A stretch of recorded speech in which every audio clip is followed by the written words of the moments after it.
you need. So call them at 303-695-7000. That's 303-695-7000, or visit them online at americanfinancing.net. NMLS 182334, NMLSconsumeraccess.org. It's easy to find your groove. As America celebrates, Groove Toyota, the oldest family-owned Toyota dealership in the Denver Metro, has more reasons to celebrate. Choose from hundreds of pre-owns, 40 under 15 grand. GrooveToyota.com. Plus, Groove Toyota has more than 100 used Toyotas, including Toyota Certifieds, with full warranties available. Hurry into our Red, White, and Drive event. Groove Toyota. Start here, go anywhere. Offer expires 7/31/26. Not all will qualify. Restrictions apply. With approved credit, call 720-961-4465 for complete details. Hey guys, Mark Schlereth here from my friends at Xfinity. Usually when something sounds way too good to be true, it is. Imagine someone says you can cut your mobile bill in half. Sounds like a fantasy, but with Xfinity Mobile, it's a real deal. Because when you have Xfinity Internet, you can cut your mobile bill in half. Plus, try Xfinity Mobile free for a year, no commitment. That's a lot of streaming, sharing, scrolling, and whatever else you can do with your phone, all for half the price and none of the commitment. What that means, you'll save big over Verizon, AT&T, and T-Mobile. Now all you have to do is think about how you'll spend all that extra money. Call 1-800-XFINITY, go to XfinityMobile.com, or visit a local Xfinity store to switch today.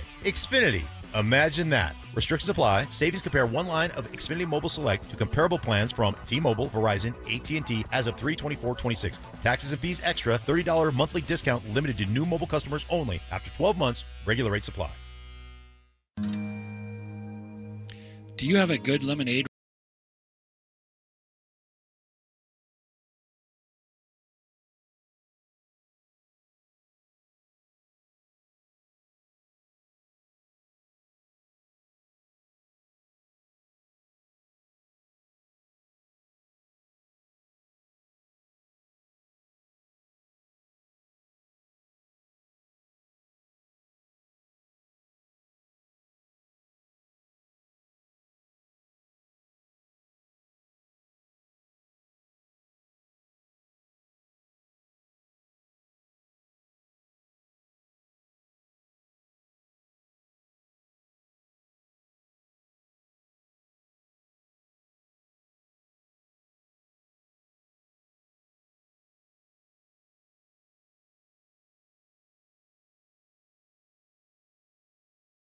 KKFN and KKFN HD1 Longmont, Denver.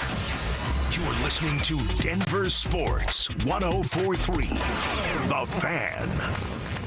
Denver Sports 104.3 The Fan presents the Honorable Judge.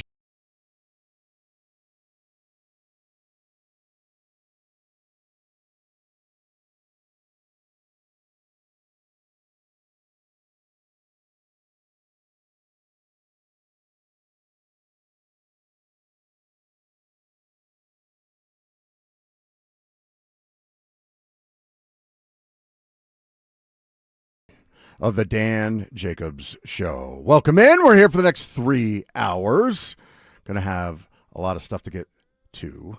But I brought in a special guest. By the way, I was very impressed by this young man.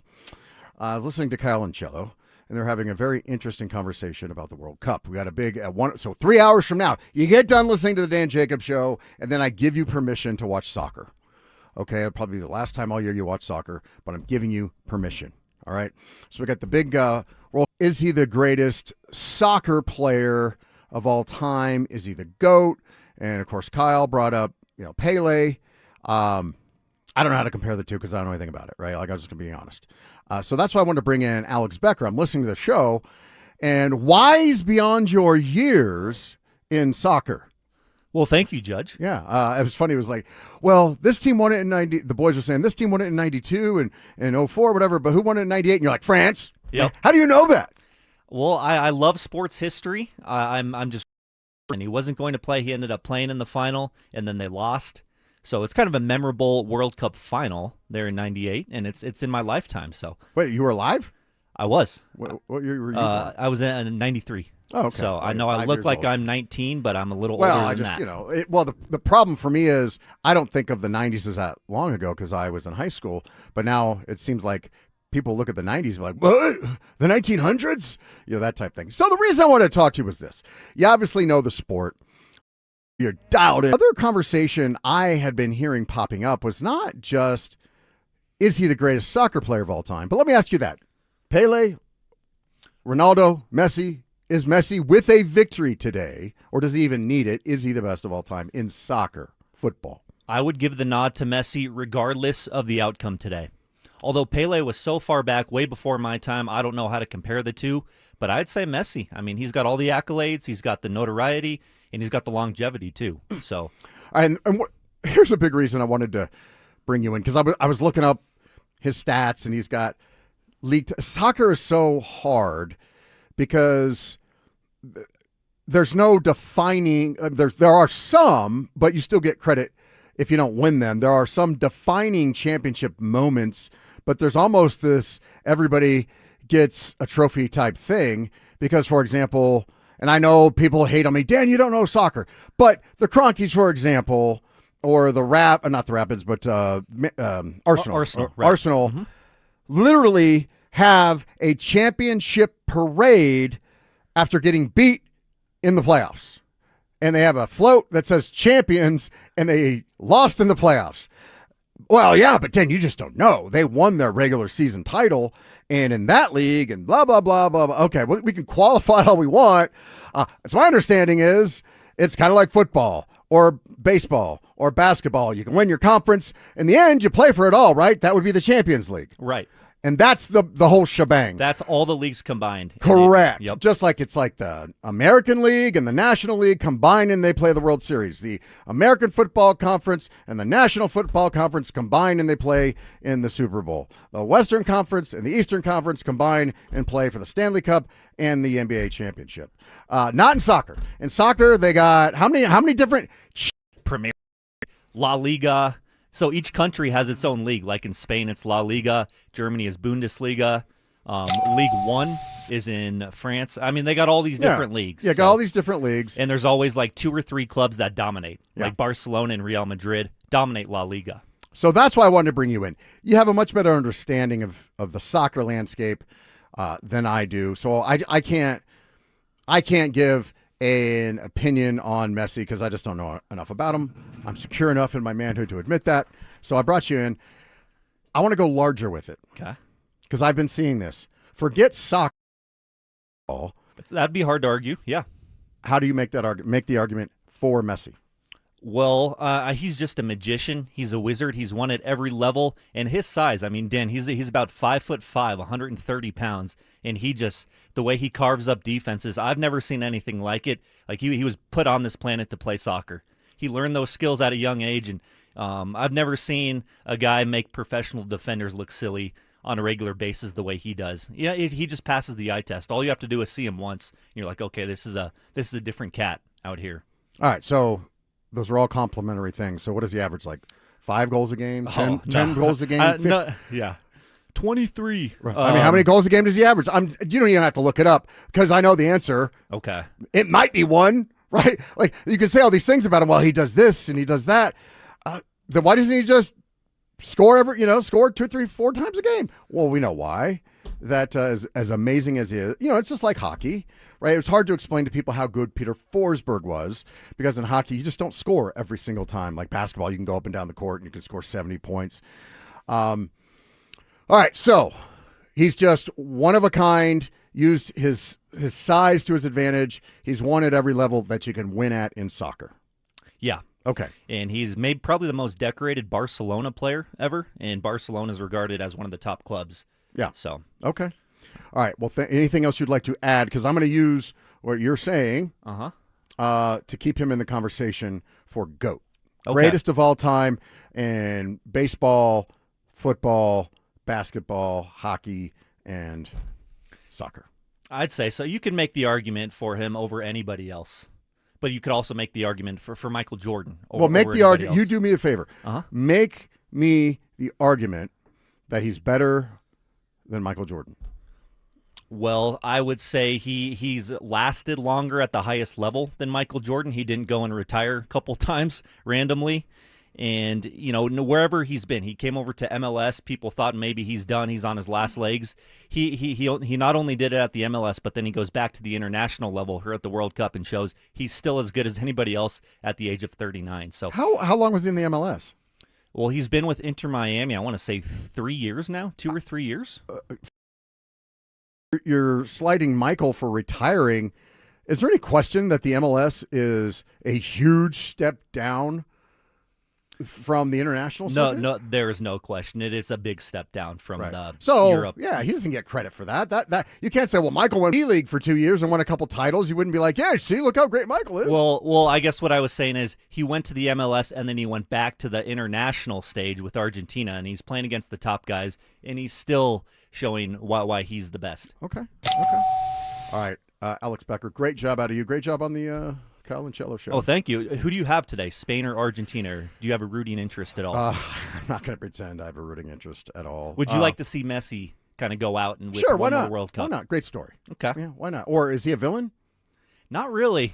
Okay. He had the tax evasion issues a few years ago, but other than that, you don't really hear him in a bad light. Okay. So. Well, let's root for Messi, I guess. I don't know. Let's go Messi. All right. Thank you. That is Alex Becker, the wizard behind the glass, Wizard of Oz behind the glass for the Kyle and Cello show. So I want to put this out to you guys.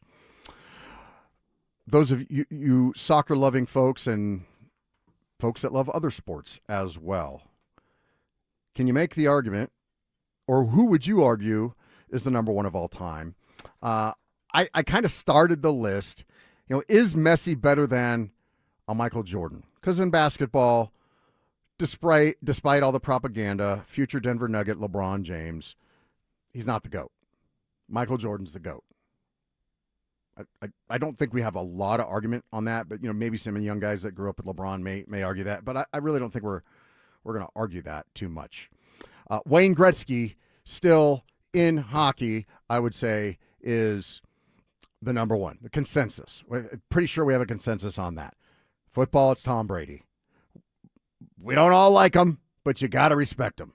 He's got 7 rings. He even added one on at 40-some years old when you can't say, well, it was Belichick or it was the dynasty and all the players around him. Nope. He left, went to another team, won another title, and went to the playoffs. I think every year he was in Tampa, I think it was only 2 years. But the interesting one is when we get to Major League Baseball,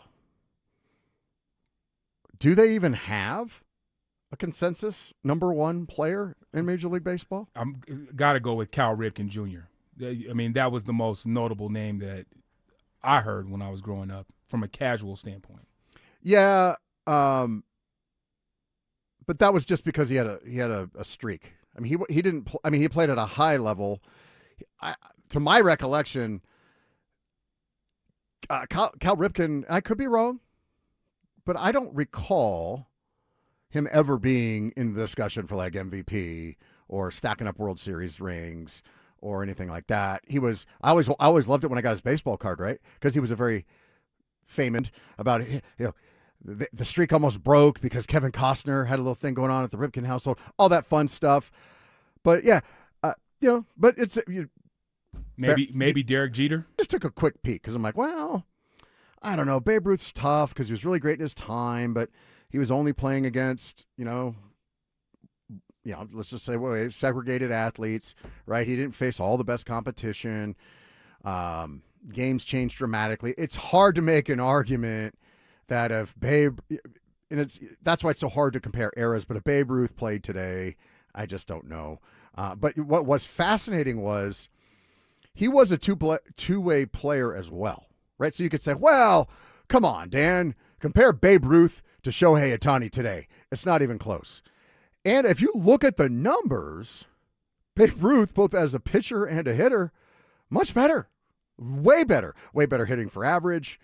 Not home runs, but he has more home runs. He won't, when it's all is said and done, Shohei will have more home runs, but he has more opportunities. And the game, was that in the late 90s? They basically fixed the game, turned it into sports entertainment, juice the players, juice the ball, juice the stadium. So it's a home run, derby. type situation now, whereas it wasn't like that back in the day. So it's not apples to apples, but if you look at it, like Babe Ruth, I would not have expected with all the hype around Shohei Ohtani, and what he does is phenomenal. But yeah, Babe Ruth had a better ERA, he won more games, and he didn't pitch very long. So that was very interesting to me, just kind of going down memory lane and looking at stats. So it's an interesting conversation. Have you been swayed yet, Sean Boyd behind the glass? If you had to pick the GOAT, is it Messi or is it somebody else? It's somebody else. It's the field. The field versus the field. Well, the field versus Messi all day long. I was listening to you and Alex Becker talk here, and when he listed off Messi's his measurables, I thought of a guy by the name of Javonte Tank Davis, and he's essentially the same measurables as Lionel Messi is, and he's a way better athlete, and he does something a little bit more spectacular than what Messi brings to the table. So who is that guy? Nobody, I don't know. You've never heard of Tank Davis before, and you watch boxing? Yeah, well, the little guy, the little tiny guy, like he's smaller than Messi, isn't he? I thought his name was Gervonta. Yeah, Gervonta. Oh, Tank I thought you Davis. said I heard a different first name. Oh, okay, Gervonta. Yeah. I know. Yeah, obviously he's one of the best. 5'5" in the era. 135. In the era where nobody fights anybody, he's certainly, a good fighter. I don't think he's at Messi's level. Messi's on a level of, we push him up because football, El football is a bigger sport than El Boxeo is, right? So boxing it's got its niche, but soccer, as we've seen with the World Cup this year, it was a phenomenon that took the U.S. by storm this summer.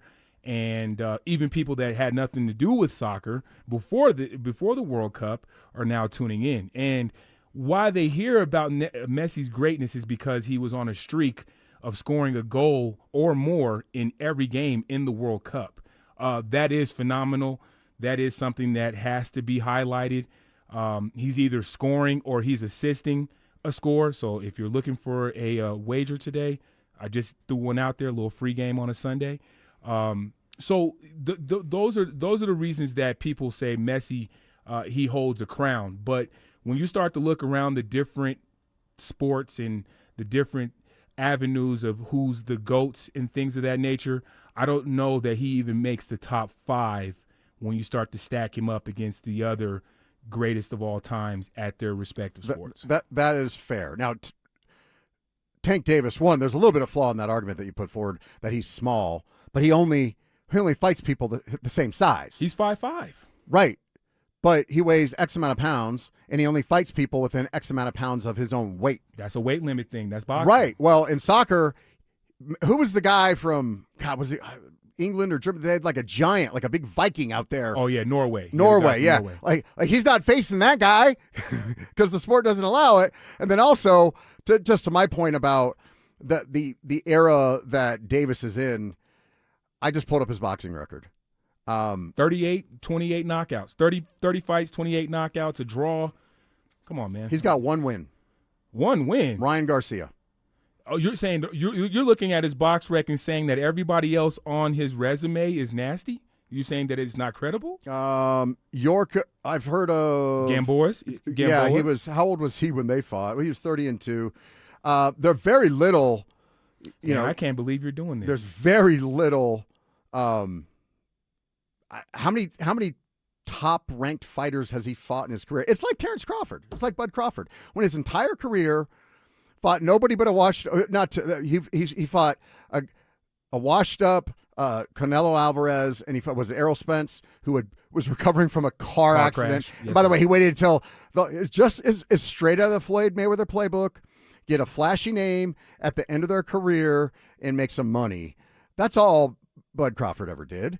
And he cashed out and he retired. So is he in the all-time greats? Of course not, because he ducked everybody. Is Floyd in the all-time greats? Yes, because he was a great boxer. Is he the all-time great? No, because he ducked people. Well, I got to give you a little pushback on Tank, okay? And the reason why I'm saying that is because his combined opponent's record is 93-1.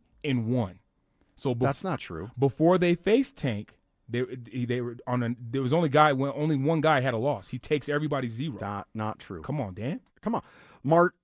Mario Antonio Macias, 28-18 when they fought. Or 28-17 when they fought. Sorry. Like, a bunch of these guys have losses. Now, to your credit, there are a lot of guys that were undefeated that had some O's. He did take some O's from some people, but they all go on to be champions after that too. Okay, Pitbull Cruz, okay. Ryan Tank, Ryan Garcia. The list goes on. It's just not the same as what Messi's done. At the championships at every level, I think he's got 4 of what do you call it? The Premier League, which I consider to be a legitimate That's a big championship. league. That's a big league. To me, that's the championship. Yeah. Okay, that's the one you celebrate. You don't rent a bus and ride a parade after you get beat in that game, saying you're the champion, just whatever. But he's got, I think, 4 of those. He's got a lot of whatever league he was playing in. Looking to get 2 in a row World Cups, something that hasn't been done since the 50s, and before that hadn't been done in the 30s. Yeah, he's on a phenomenal run. Yeah, I so can't deny Tank Davis, I wouldn't necessarily put him in there, but if I compare him against Michael, and I guess what I'm holding against, and this is kind of what I was getting to with Becker, was it's like baseball too. You can be great, but it's hard to be dominant.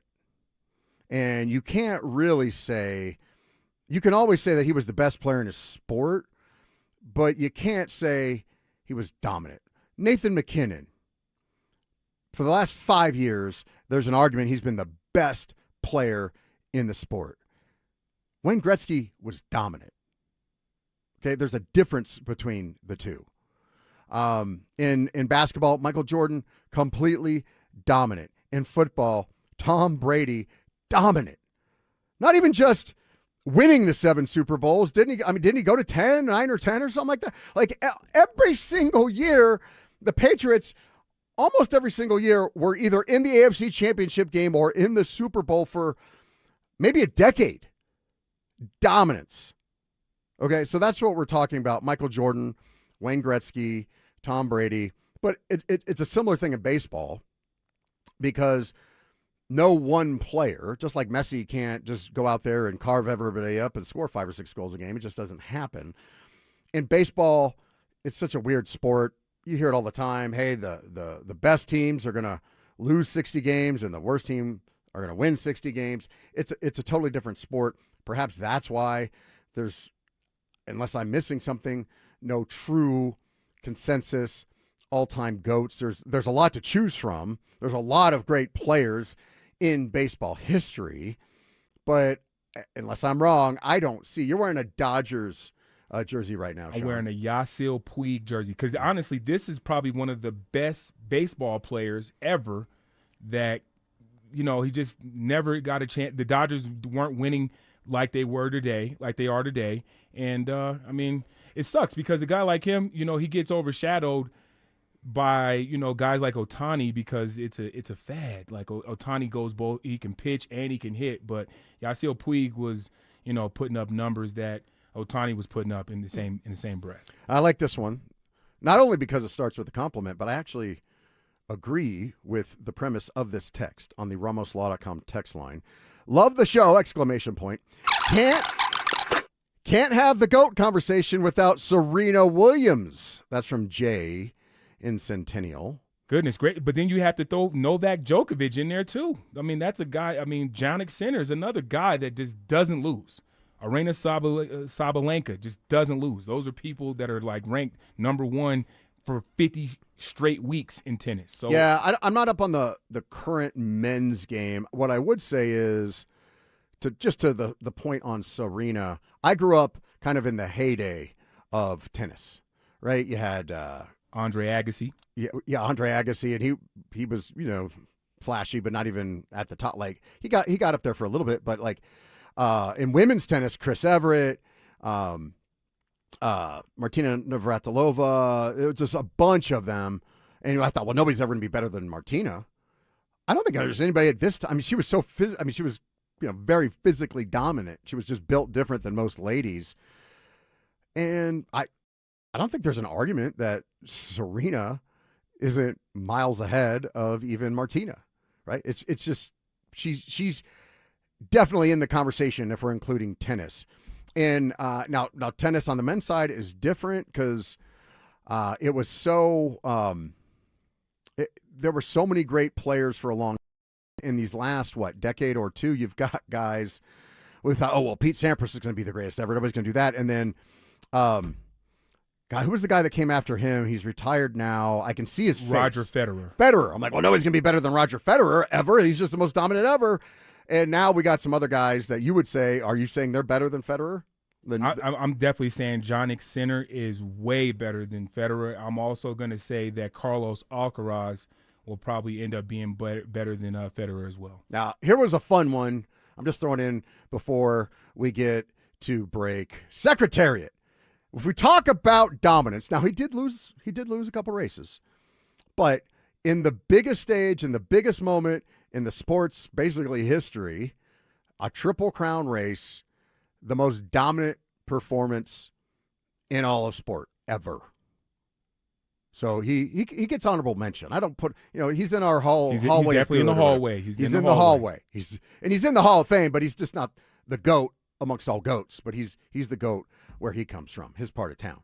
He's like the soccer leagues where we're the GOAT over here, but you can be the GOAT over there, and you can be the GOAT over there, and then one of us will be the real GOAT, but the rest of us will pretend to be GOATs. That type thing. All right, if you want to get on that, log on to YouTube. Join us on the Champ Honda YouTube chat. Love seeing it when you guys mix it up in there. You can see our handsome smiling faces, although my hair is not that great today. I forgot all about that. You can see Sean Boyd, handsome fella behind the glass. And also on the RamosLaw.com text line. You can get in the mix that way. All right, coming up next, are y'all ready? I'm kind of getting sick to my stomach with you guys. Tripping and falling all over yourselves to coddle and kiss LeBron's you-know-what? Let's talk about it next. They're back.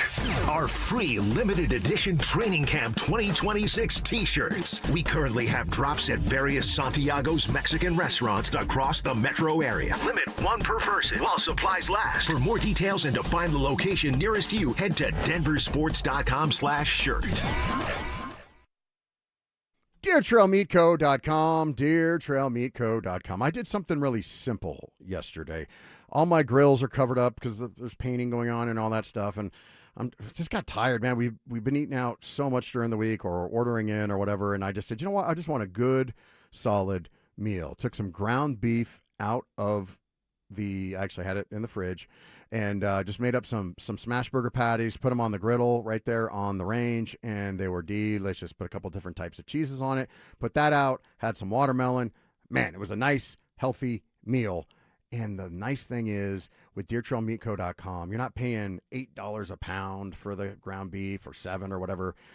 You're getting it delivered to your front door along with all your steaks, everything you need without the hormones. This is local Colorado farm, ranch to table goodness. It's good for you. Tremendous savings over what you're going to pay at the grocery store, up to 70 or 80% off on the steaks. It's fantastic. It's all included in whichever bundle you pick, and they're going to deliver to your front door with a money-back guarantee. Don't just take my word for it. Go ahead. Go look at the website, DeerTrailMeatCo.com. That's DeerTrailMeatCo.com. We wouldn't be celebrating America 250 if it wasn't for a strong foundation set by the framers. Hamilton built America's financial foundation on sound money, later embodied by the gold standard. But we abandoned that discipline in 1971 and have seen inflation erode the dollar's value. What's the foundation of your savings? Is it gold or something that can be devalued? Hi, it's Dr. Ron Paul, and I encourage you to speak with my friends at Birch Gold Group about diversifying an existing IRA or 401k into a tax-sheltered IRA in gold. Learn more by requesting a free info kit on gold IRAs. Just text the word SECURE to the number 989898. Let Birch Gold help you build your foundation with gold. Text the word SECURE to the number 989898. Text SECURE to 989898. Legacy means tomorrow matters. Hi folks, Dan Cicchini, Done Right Home Improvements. Tomorrow, next week, next month, 10 years from now matters. My wife Susan and I started Done Right in our garage in 1985, and our family has always been focused on legacy. What we do, how we do it, how we treat people matters. As a result, we've grown to be one of the largest companies of our kind in Colorado, specializing in kitchens, baths, counters, floors, finished basements, windows, and doors. Here's our son Todd. Dad, doing what's right shapes all of our projects. Whether a first-class kitchen renovation, a turnkey bathroom remodel, a full-service basement finish, or new windows and doors. We'll wow you with your project, your experience, and with an 8% scheduling incentive and a special financing rate of 0% APR with 72 equal monthly payments. Now couldn't be a better time. Dad? Kitchens, baths, counters, and floors, finished basements, windows, and doors. You have our word, we'll treat you right at Done Right. Reserve your spot. Go to drhi.com. Thanks for listening. For 90 years, Belco Credit Union has proudly called Colorado home. That's thanks to all our members who have helped us grow alongside our beautiful state. To celebrate our anniversary, Belco is offering a special low fixed rate on a new home equity choice line advance. If you've been waiting to start a new home renovation project, now's the perfect time. Go to belco.org/90 years to see full offer details. Equal housing opportunity lender. Membership eligibility required. All loans subject to approval. Belco, banking for everyone. Hey, what's up, guys? It's Zach By here. If your home's hot upstairs and cold downstairs, that's more than annoying. It's a sign your system's leaking air and wasting money. And with utility bills climbing, energy efficiency matters. That's why homeowners trust AeroSeal Colorado. Their innovative sealing technology boosts comfort, cuts energy use, and even gives you cleaner indoor air as a nice bonus. Customers love it. A 4.9 Google rating, and some folks practically write books after the job's done. AeroSealColorado.com fixes what others can't even find. AeroSeal. Comfort sealed. You're listening to the Honorable Judge Dan Jacobs on Denver Sports 104.3 The Fan.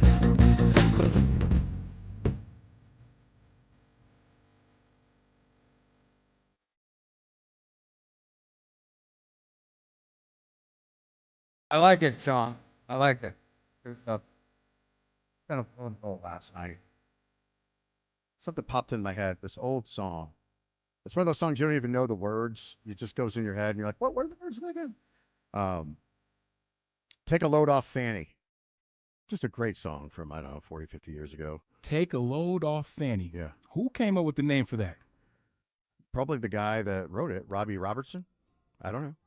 But a lot of people. There's a couple of guys that would sit in a room and compose music and, come up with names to songs and stuff. So I was just wondering. Maybe I think it was Robbie. I think it was Robbie. But a lot of people think it's Take a Load Off Annie.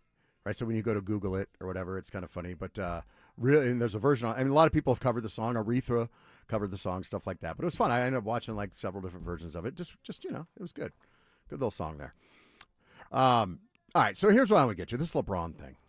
Yeah, I figured the Joker, right? The song, the Joker. Oh, Jokic. Yeah, you know what? Yeah, there you go. Come on, man. Come on. Good stuff. I didn't even think about that. Yes. So good job, Sean Boyd. There. This LeBron Dramagate. Soap opera nonsense. I feel bad for everyone that's still just suckling at the little feet of LeBron James. Do you feel that we're in Denver, the Mile High City? Do you feel like we're still optimistically delusional right now? Yeah, and I think it's getting people are defiling themselves and embarrassing themselves with the level of humiliation they're willing to submit themselves to get LeBron, 41-year-old LeBron James to come to Denver. It's kind of sickening. You know what I mean? And I for a minute, when Zach did the famous show where they went to the odds, and I guess the odds went down to 7-1, and everybody was talking about it, and it was exciting for a second. But with time to reflect, it's like I've never liked LeBron. Never liked him.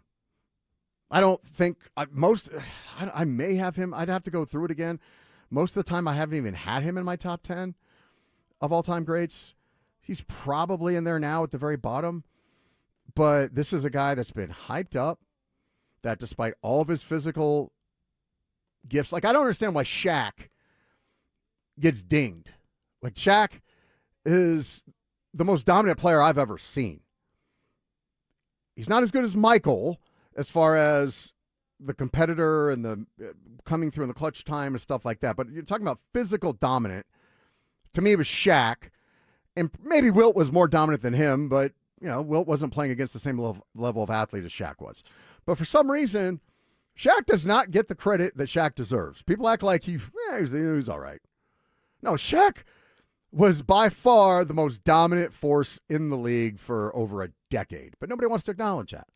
Well, LeBron had, in his own way, similar physical advantages, yet they had to change the game. They had to change the rules of the game and manipulate the game to make him into this all-time great.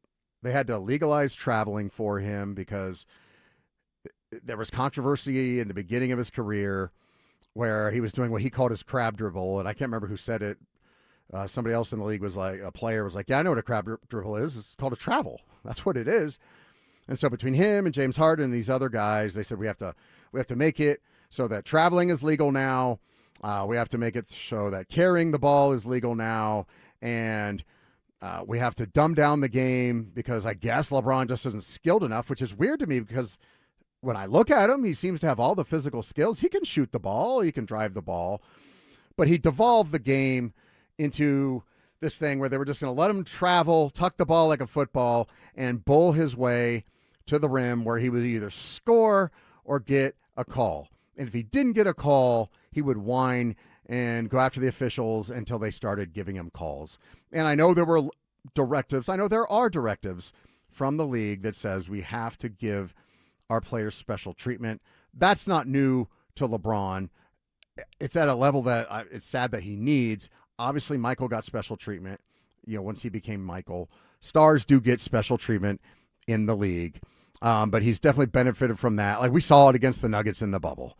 Nuggets are actually playing them pretty darn well, have a shot at beating the the Lakers, actually beat the Lakers. LeBron goes and cries, his coach goes and cries, and guess who the whistle favored in the very next game? And after that, the Nuggets just kind of fell apart. And, there was a game that they should have won, and then Mason Plumlee screwed up, and they lost, and they just kind of fell apart. But to me, that's the story of LeBron's career. Not that he's not a great player. I've just never cared for it. He's boring to watch. He's a big baby. It's all about him. He preys upon himself, and I'm not saying he's a bad guy. I don't like his act. I've never liked it. I will never forgive him for the classless, despicable display he put on after the Nuggets eliminated him in the Western Conference Finals, 4 years ago, where he's like, I can't handle the spotlight not being on me. I can't give Nikola Jokic his moment to shine as the mantle's being passed, and so I have to deliberately just float this story that, I don't know, I might be done. I might be retired. Come on, dude. 5 years later, we're talking about 4 or 5 years later, we're talking about he's still coming back. Just a jerk, classless move. I've never cared for him. And the weird thing to me is we have not liked the Lakers. We reveled in take that L on the way out and all this to the success we've had over the Lakers. We've reveled in it. We've never liked LeBron, but, he could be a Nugget. Yay, LeBron. Yay, LeBron. It makes me sick. Come on, man. It just makes me sick. And I don't think he's walking through these doors and delivering an NBA championship anyway. He'll make them relevant, right? Like Coach Prime makes CU relevant. They're not good, but they're relevant. Is that what we're hoping for? Because the Nuggets were relevant before. Are we looking for a circus? Are we looking for a sideshow? Well, then I guess LeBron's your man. We can have a whole season of Nikola Jokic's prime where the focus is off him and on LeBron James' farewell tour. See, Dan, I think the longer that LeBron hasn't signed with the team, the better the chances are that he may end up in Denver. It's just starting to feel that way. Why? And the reason why I'm saying that is because, if there was a place for him to go that was a home run, he would have already signed, right? It would have already – he can't be vacationing that much, stringing – he can't possibly love that he's stringing the entire NBA world along like a hopeless girlfriend. He loves it. Waiting for somebody to come back home. He loves the drama. He needs to stop. I would rather he retired, but go ahead. He got panned his entire career for that ridiculous debacle of a spectacle of the decision. He's doing it all over again now. It's worse now because he's holding up – I don't know if you saw this, Sean. the commissioner of the league is saying, it would be nice if he made a decision because he impacts our schedule. Normally, we would have our schedule done by now. We can't finalize the schedule until we know where LeBron is playing. That's the problem, Adam Silver. You put the league on LeBron's back. So now you can't get your Christmas Day games together until LeBron finds out where he's playing. That's unethical. Yeah. Well, it's not. I don't know if I appreciate what you're saying. I don't know if it's unethical. It's a little bit sad, but I'm also not going to kill. It's like it's not their fault. They want to highlight their stars. They've made him a star. They've manufactured him into an all-time great. Even though his performance, I'm not sure if it warrants it or not.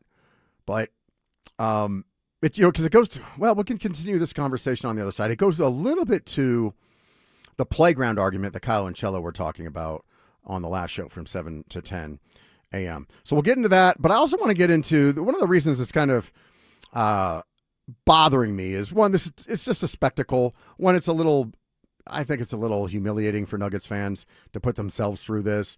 And you're just going to be mad when he goes somewhere else. But now all of a sudden, Nikola Jokic is taking heat because of LeBron, and LeBron won't make a decision, and now it's on Nikola. It's Nikola Jokic's job to embarrass himself and try and get LeBron here? Nah, I don't like it. It's starting to bother me. Like we're giving LeBron way too much credit in this part of the world, this part of town, so to speak. So we'll get into more of that coming up next. 4 straight 50-win seasons. A quiet offseason that's drawing bottom-of-the-league grades, and yet Vegas still has the Nuggets over-under at 49.5 wins. So, is Jokic enough to keep Denver in the conversation while the rest of the West gets better?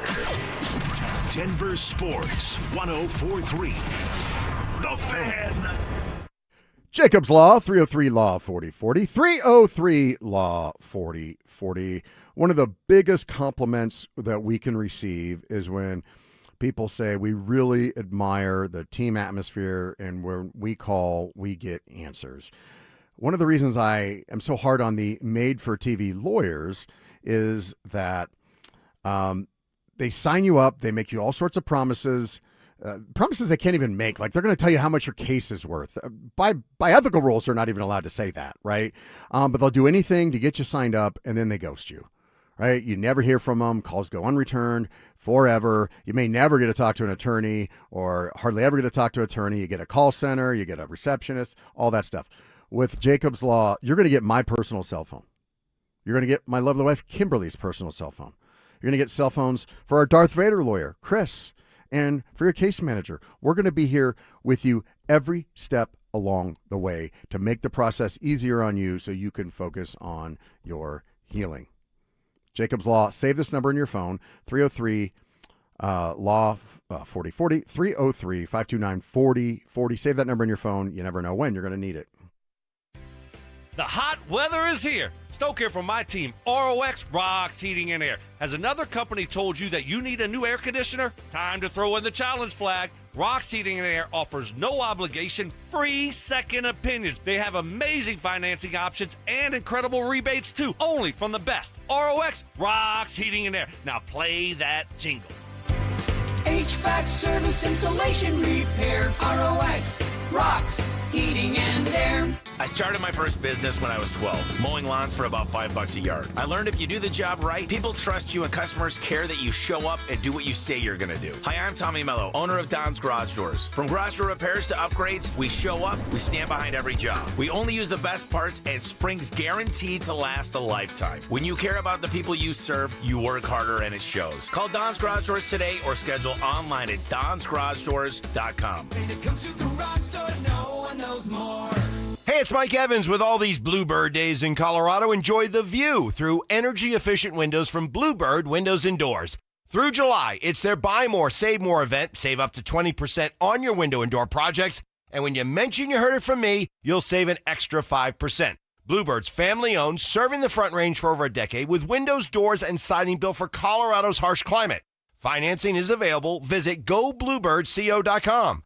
Bluebird Windows and Doors. Make today a Bluebird day. No! USA is up 2-0. That is the most dangerous lead in soccer. Relax, Mike. See that, Dan? My left eye is twitching. That's my warning eye. It'll be 2-2 by stoppage time. It's never wrong. With early payout from Bet365, I got paid the second they went up 2 goals. So to me, it's now the safest lead. Early payout from Bet365, huh? Now my right eye is twitching, Dan. Bet365. Winning is everything. Gambling problem? Call or text 1-800-GAMBLER. 21 plus only. Must be physically located in Colorado. T's and C's apply. In-app only. Hey guys, your boy Steve here today about my long-term buddy Troy Hansford. And if you're thinking about selling your house for any reason, now might be the time to sell, still get top dollar. Believe it or not, my guy Troy is still offering his $5,000 guarantee. What is it, you ask? Well, if you can't sell your house at your price on your timeline that you agree upon beforehand, bam, going to cut you a check for $5,000. Who else makes the offer? Nobody I've ever heard of. And he makes that offer because he continues to spend a ton of money marketing his listings, has about 100 families approved and ready to buy right now. And if for any reason you need to sell right away, Troy can buy your house all cash and he can close in as little as 7 days. You have a house to sell, Troy probably has that perfect buyer for you right now, waiting for you to pick up the phone and to call him. Call Troy, get your home sold for the most money. That's 720-900-4433, 720-900-4433. Troy Hansford of RE/MAX Professionals, a Colorado licensed broker. Some restrictions do apply. Want to sell your house? Then call my buddy Troy, 720-900-4433. It's the Honorable Judge Dan Jacobs on Denver Sports, 104.3 The Fan.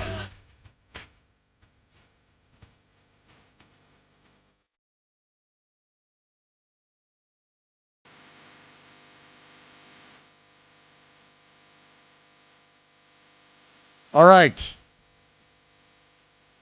Back to the Nuggets conversation. I'll get just got a little fired up there, did I? This person on the RamosLaw.com text line says, "Thanks, Dan." Oh, excuse me. Hey, Dan, don't hold back with the laughing emoji. I'm sorry. Well, not sorry, but this is a real show. There ain't no holding back. Yeah. Go. I'll give it to you straight. No chaser, baby. Shaq sucks. Ask Kobe. Kobe said he was a lazy bleep dog. Well, lazy and dominant are two different things.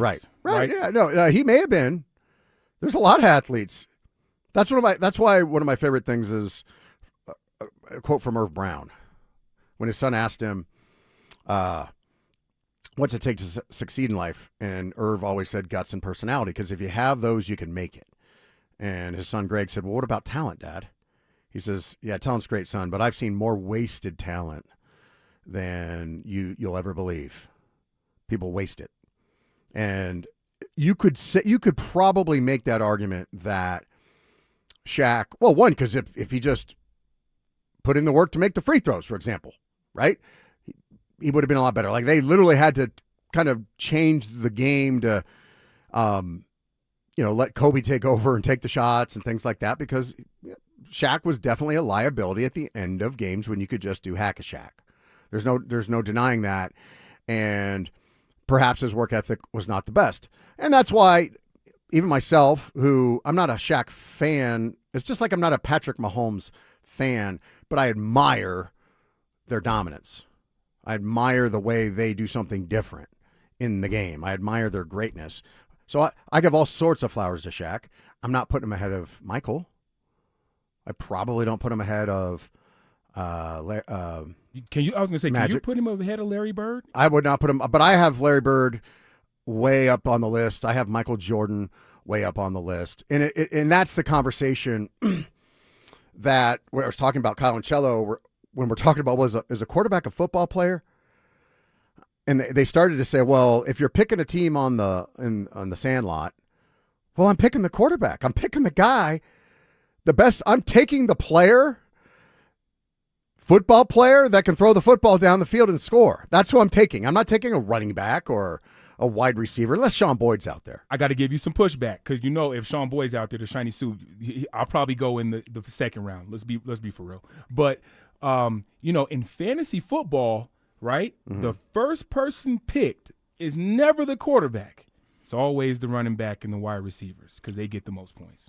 Well, that's because that's a fictional game. However, I will tell you, I have won several championships by defying that advice. Not because I don't get the number 1 overall pick, but what I do when I play fantasy football is I say, okay, everybody else is drunk on running backs and wide receivers. Who's going to actually get you more points?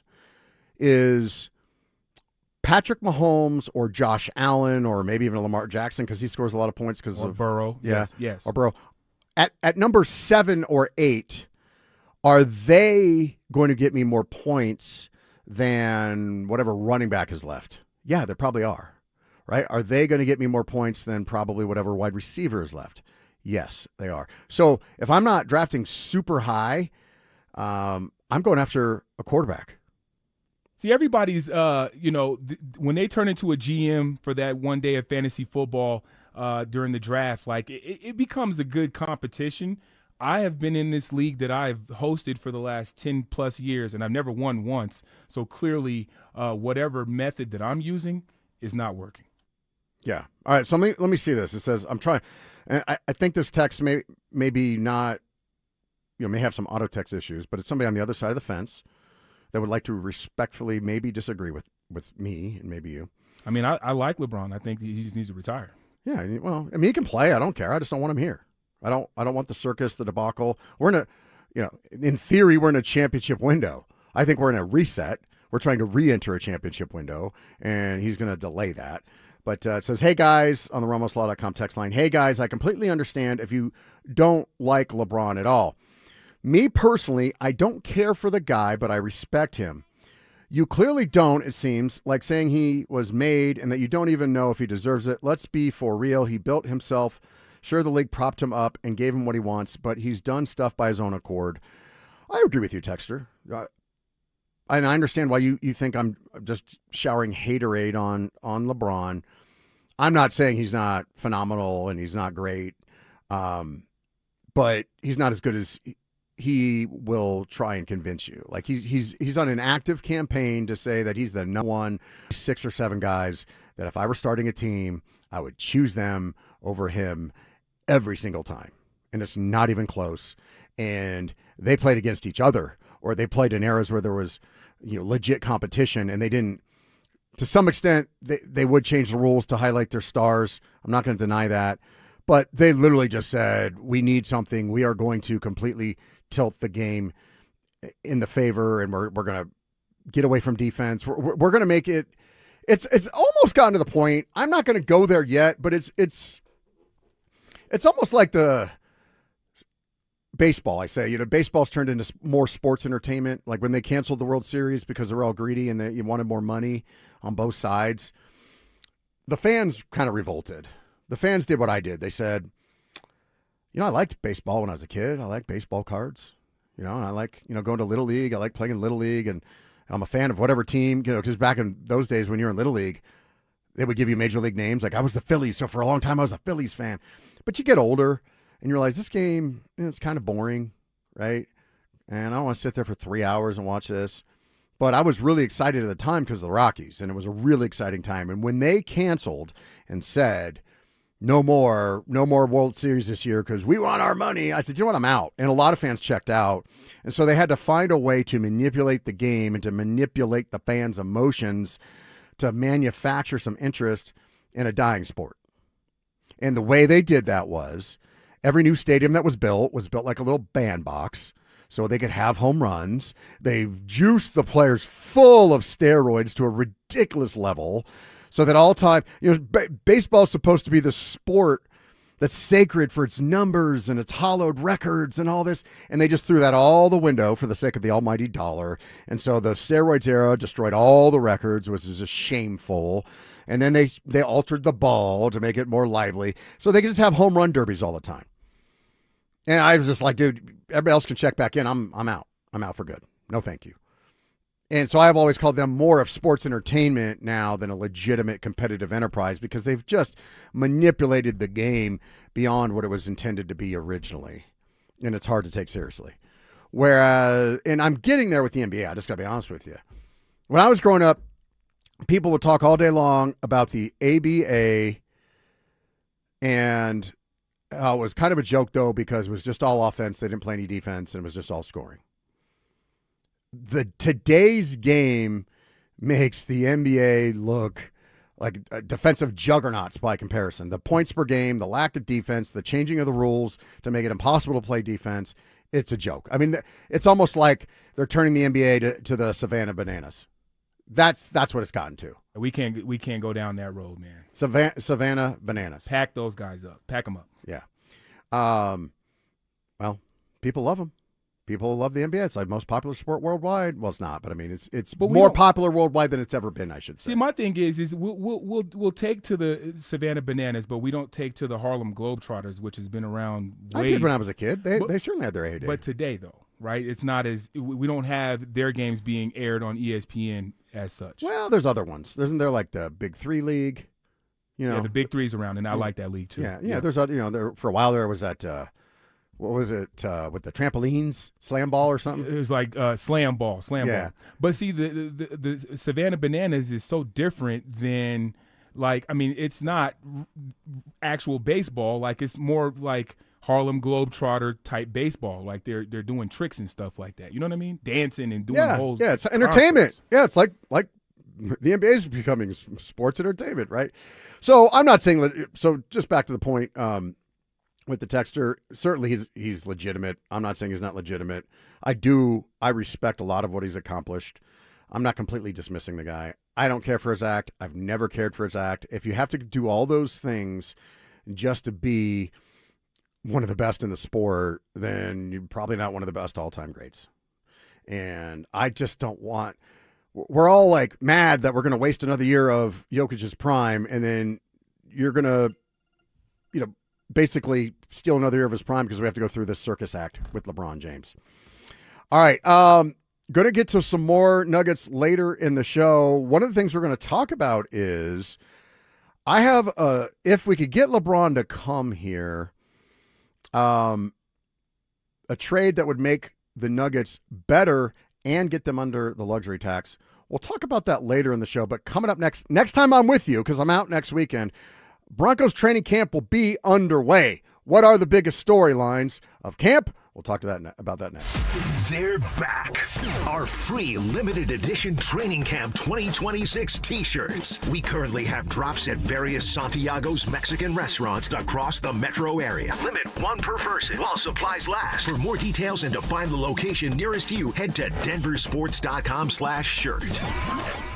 Is your financial advisor managing your risk or just a spreadsheet? Hi, I'm Jeff Jr., founder of Trajan Wealth. Many financial advisors rely on target date funds, which are one-size-fits-all portfolios that don't know your name, your family, or your goals. And that passive management can leave you dangerously exposed. At Trajan, we look at the whole picture, not just the stocks everyone else buys, but the private market opportunities most advisors ignore. And as fiduciaries, we build a strategy around you, coordinating your investments, tax strategy, and estate into one cohesive plan. Your financial life deserves more than just a generic portfolio. Real planning isn't a stack of statements. It's the confidence of knowing where your income will come from for the next 30 years. Good enough isn't good enough for your family. It's time for a change. Schedule your complimentary consultation today. Call 855-TRAJAN-1. That's 855-TRAJAN-1. Advisory services through Trajan Wealth, LLC, an SEC registered investment advisor. Private equity investments require accreditation. Other services through Trajan Estate and Trajan Tax. Additional disclosures at TrajanWealth.com. Colorado, it's time to take our recycling to the next level. That's why Recyclon Colorado is bringing you more curbside and drop-off service from peaks to prairies. Guidelines as clear as our skies, so you know what goes where. And the price? As free as gawking at bighorns on I-70. You deserve a recycling system you can count on, like your puffiest winter coat. And we're here to give it to you. Learn more at recyclon.org/Colorado. Hey, that's not bacon grilling. That's your living room at 2 p.m. If your home heats up every summer, your windows might be the reason. Infinity by Marvin Windows protect your home from UV rays, solar heat, and help lower energy bills all summer long. Colorado homeowners have trusted Gravina's Window Center of Littleton for 50 years. Right now, you can save 25% on Infinity by Marvin Windows. Visit them at windowsforyourhome.com. That's windowsforyourhome.com. When disaster hits your home, it's It's game time. Water in the basement? Fire damage? Mold creeping in? Don't sit on the sidelines. Call Able. Able Restoration is your first-round draft pick for emergency response, mitigation, and full rebuild. We move fast, protect your property, and fight for you with insurance start to finish. This isn't practice. This is your home. And when it's time to step up and protect what matters most, bring Able to the table. Call 303-590-5600. That's 303-590-5600. Go Able. Bring Able to the table. From the FIFA World Cup to competitive business environments, grand ambitions lead to game-changing achievements. At Bank of America, we're there to support businesses at every step, providing insights and expertise to help you gain an edge. He shoots, he scores. What would you like the power to do? Explore winning business solutions at BofA.com/gamechangers. Bank of America, official bank of the FIFA World Cup 2026. Here's Shayna and Dylan Williams. The most exciting part of being in the jewelry business isn't the stunning diamonds, gemstones, or famous designers. It's not even the pride of being a part of a family-owned fine jeweler founded way back in 1947. No, for Shayna and I, for all our jewelry professionals at Williams Jewelers, it's being there. It's being there when you discover that perfect diamond bracelet for your loving wife for your anniversary. It's being there for those Mikimoto pearls for your daughter's college graduation. It's being there when you finally found that one perfect diamond engagement ring that's worthy of the woman you can't live without. It's being there for you. It's being a part of the most precious, unforgettable moments in your life. What's not to love? Williams Jewelers of Inglewood, Colorado's premier jeweler. Williams Jewelers, we can make diamonds a part of your life. Williams Jewelers of Inglewood, on the corner of Bellevue and Broadway, the official jeweler of the Colorado Avalanche. KKFN and KKFN HD1 Longmont, Denver. You're listening to Denver Sports 104.3 The Fan. Denver Sports 104.3 The Fan presents the Honorable Judge Dan Jacobs.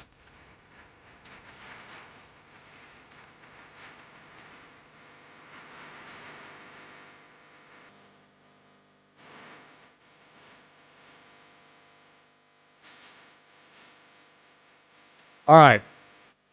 I'm going to change the subject, so let me just get a few of you guys in on the Ramos.com text line. Also, do us a favor. When you get to where you're going, don't turn the show off. Just switch to your device. You just jump on YouTube. You can see our smiling faces. And you can support the show that way as well. Then you can get into the Champ Honda YouTube chat. So do us a favor. Jump on YouTube. For now, we're going to do the Ramos.com text line. Sure, Dan, but what if you choose the Derrick Henry in the backyard football game? That kid is so much bigger and stronger than every other kid. They run them all over. I've seen it way more than the kid who can throw, so not sure your thought process really makes sense unless you're comparing it directly to the NFL. That's Jeb in Lone Tree. Have you ever tried to play sandlot football? Because it happens, right? It probably happens more often than not, where you have great guys that can run and catch and stuff like that, but there's nobody on the field that can throw the football. Like I'm gonna pick the guy that can find the open people. Now you're right. Like if there's a guy, like I said, like Sean Boyd. I don't know, Sean, like you were probably a very physical specimen. Let's say middle school, right? Yeah, I was always one of the first guys picked, no matter what level it was. Right. Elementary, middle school, right. High school. You're a physical specimen. You went on to be a professional athlete. So it's not every time, because sometimes the other positions, the kids that are going to do something else well, are better than the quarterbacks. You're not going to take a kid that can't throw the football over Sean Boyd, right? I probably would pick Sean Boyd because you probably could throw the football, couldn't you, when you were a kid? I could spin it just a taste. Yeah, So that's where I'm going with it. And if I'm starting an NBA team, there's a lot of guys I'm picking, at least 6, 7, 8 guys I'm picking before I get to LeBron. Maybe more. That's all I'm saying. Hey, Sean, great day for Here Comes the Judge by Pigmeat Markham. Keep up the great work. It's a song, I guess. You're spinning song requests today, Sean? Yeah, I'm always spinning. They call me DJ. So if they send something over and I take a gander to it and I like it, then it gets airtime. Okay. By the way, you're doing good. You've kind of weaned out the hip hop. You're going with some, little. I like fun stuff. Lift us up a little bit. I told you I was going to go back in my. You're doing a good job, me man. in my bag. Yeah. LeBron is like Tebow. You don't really want that circus in town, but the attention from the national media would be nice. Not a win-win, but could help Joker get more love nationally as well. Could also get a considerable whistle and free throw ops for everyone on the team because of him. Fence sitter currently, JD in A-Town. Yeah, but do we want that, dude? You're right, JD, on some of that stuff. But I don't want to watch Nuggets basketball that looks like the Lakers when LeBron was shooting 20, 25 free throws a night, man. Like, it's just boring. No, thank you. Because my question becomes, when you've got two facilitators on the court at the same time in LeBron and Jokic, how does that look? Because both of those guys are looking to initiate for other guys, especially LeBron, as he's gotten a little bit more mature in his age. He's become more of a facilitator. He only took over games for the Lakers in the cases that Luka and Reeves were out. So him coming to the Nuggets, I don't necessarily know where his fit lies within the team concept. Yeah, I don't know either, but I think they would certainly find a way to make it work. Like that's Jokic's genius, is that he can he's going to get you the ball in spots where you're going to be able to make plays. And I actually looked it up. LeBron played a lot of minutes last year, like over 30 minutes a game. He had to play every game, Yeah. I mean, in order for the Lakers to have relevance. He did his thing last year. I just don't feel that there's a bevy of teams out there where I don't see him actually systematically fitting in. There's nowhere for him to fit in 2026 season. So maybe it's just time to become a commentator. Oh, no, Sean, trust him. He's just going to be a team guy. He's not going to be a me guy. The guy that is holding the league schedule by hostage so he can draw attention about his decision is not going to be a me guy. He's just going to be a consummate teammate, whatever it takes to win. I'm just over here. What do you need? Put me in, coach. That's all he's going to do, man. Yeah, but that would be the premise because of the fact that he's trending to sign a veteran minimum contract. I don't right? believe that. By the way, I don't believe that. So you think that they're going to back up a little bit of a Brinks truck to him? He may take. He's certainly going to take less than a max contract because he won't have a job if he doesn't. But I know we were talking about the show yesterday. Joe said Rich Paul, his agent, said somehow the words minimum contract. He did not say LeBron knows it's all about legacy next year and it's not about money. We have enough money. We're going to always make money. And so we're going to be the best league minimum player in NBA history. They did not say that. They just kind of floated it out there a little bit. I would be shocked if he's playing for, I don't know, for somebody with his years of service, it goes up, I don't know, is it $5 million or whatever? I have no idea. I'd be shocked if he's playing for a league minimum. See, the thing is, Dan, right? If he comes to Denver, or better yet, right now, the way it's composed, and this is where I think you were going earlier about Jokic having to, kiss up to LeBron because he is the star of the Denver Nuggets. Another familiar star of his respective team in the Minnesota Timberwolves, Anthony Edwards, Draymond Green, those from the Golden State Warriors, they've been reaching out to LeBron, lobbying for him to come to their team. So are you saying that Jokic needs to lobby to LeBron in order to get him to take Denver serious? Go? I'm not saying that. I'm saying if LeBron is attracted to playing with Nikola Jokic, he knows how to get the DIA. And it is beneath Nikola Jokic to now, if he wants to, I'm sure he has. I'm sure he's texted, hey, LeBron, love to see you here, whatever, like cordially said, would love to, probably done some mild level recruitment. But there are people that are actually arguing that it is Nikola Jokic's responsibility to take time away from his home and his family and fly across the world and kiss LeBron James' butt to try and beg him to come to Denver. See, I don't think it's a begging thing. I think it's more or less that we're just lobbying, trying to give you the best. Look, this is a good outlook here in Denver. Matter of fact, LeBron spent a few of his birthdays in Denver playing here, playing against the Nuggets. So I don't see why It wouldn't be something that he wouldn't put on his radar. Again, I don't see him fitting here. I don't see him fitting in Miami.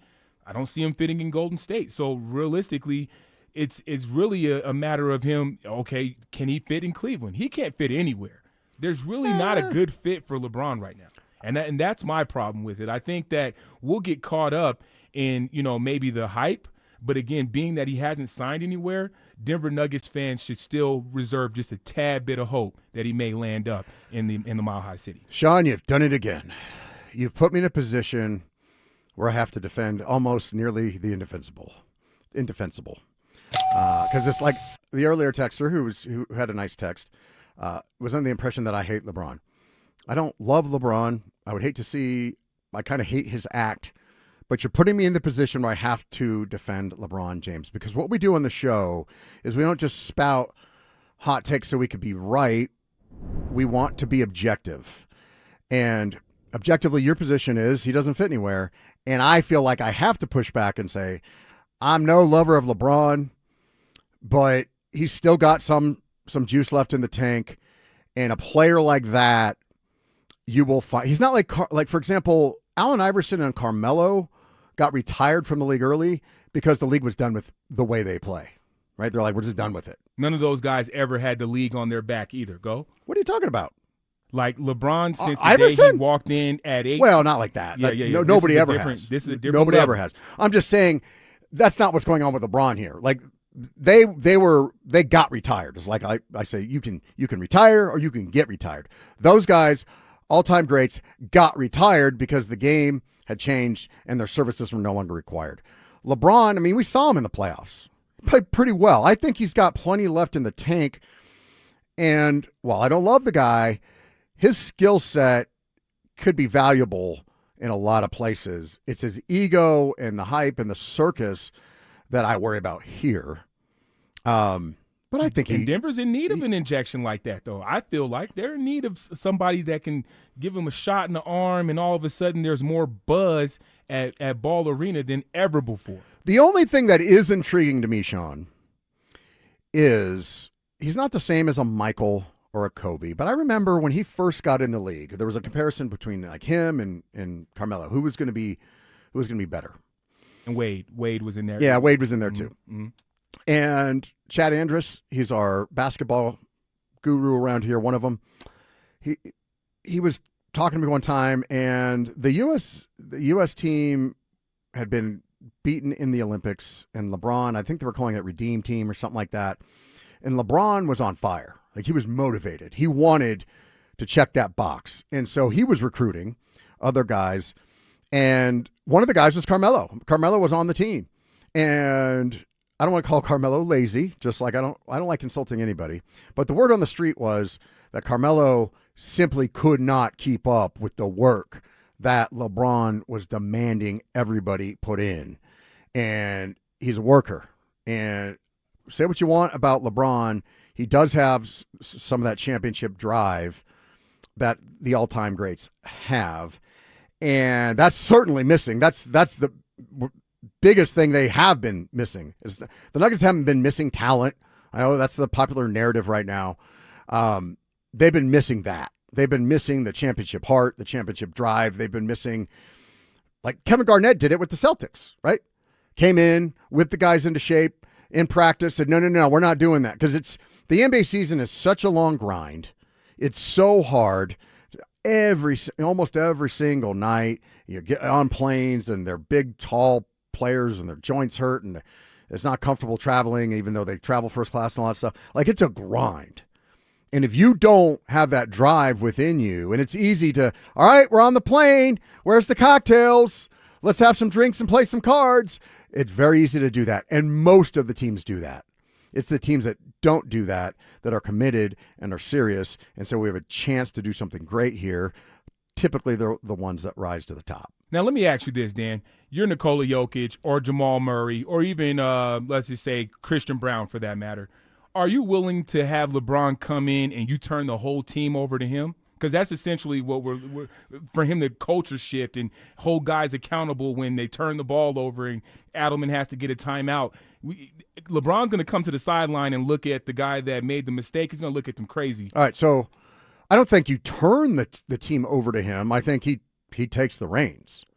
If you're Jamal Murray and you're pulling your disappearing act and you go into a timeout and LeBron has something to say to you, are you going to shuck off LeBron? That's the question I'm kind of asking. Yeah. Do you think that he'll be receptive to that style of accountability? Yeah, I think that's possibly, though not guaranteed, possibly the biggest thing that he could bring that they're lacking is that leadership, that drive, that, quite frankly, the Nuggets are so mentally soft. They don't hold each other accountable, and we just have to watch it. Oh, well, Jamal just he just had a bad game. Oh, man, Christian just not performing. Oh, man, yeah, Cam Johnson, one of these days, he'll be the player we thought when we traded for him.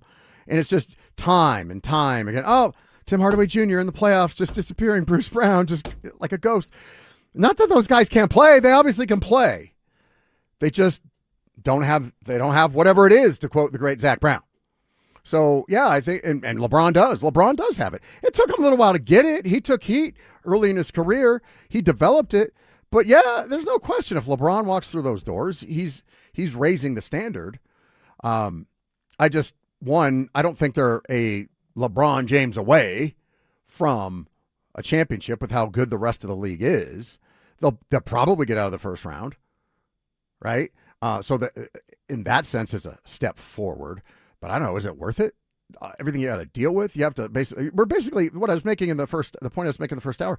You're basically selling your soul, to get a feel good moment, I guess, like to get hope that you could win a championship, because right now there's no hope. To hope that Nikola can get another one when it's not very likely, even with LeBron, it's going to happen. So you're going to say, all right, I've never cared for this guy. He's always been public enemy number one, but he could come here. I love him. That's what I'm saying. Yeah, I'm having a James Miralat / Zach By moment where I threw a kind of hot take out there with LeBron not being able to fit into the Denver system. And now I'm recoursing. I think I reserved the right. I have new information on the table within the first 15 minutes of us having this conversation. And now I'm starting to like the prospects of LeBron in a Denver Nuggets jersey, just for the simple fact that there are so many good benefits that he brings to the organization. You're talking about the Nuggets being a small market team. Well, now they become a big market team out of nowhere. All right, let me ask you this. I was going to talk about this later in the show, but we've kind of steered ourselves back to the Nuggets. Here's another thing. I don't think it's Nikola's job to, as James is saying, well, where is he? Why is he at the pub? Why is he watching his horses? Why is he spending time with his family overseas? Like, he should be here. He should be working. He should be recruiting. He should be getting LeBron here. I don't think that's his responsibility. I don't think it's his responsibility at all. I think it is his responsibility. This is your team. You and Jamal Murray, you guys carry the max contracts. So if you are going to essentially get that guy in through the doors, it has to come from – it's not going to come from Cam Johnson or Christian Brown or Payton Watson. Those guys can't reach out to LeBron. They don't have his ear at all. Murray does. So if Murray has his ear – Murray's got to pick up the phone. It shouldn't just be on Jokic. You don't think Aaron Gordon?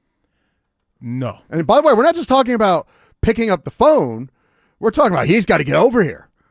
He's got to go. Is LeBron at the club? I got to go look at that. Is he at the World Cup final? I better get to the World Cup final. Like, he's got to chase LeBron around. And yeah, this isn't a matter of where's LeBron at, like where's Waldo. We shouldn't be looking for him on the map. I think it's a, you make phone calls to Rich Paul.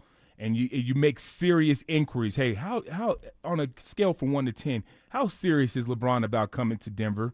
Well, he's about a 6 or a 7, Sean. All right, perfect. Let's get with Jamal. Let's get with Nikola, and then let's make some things happen.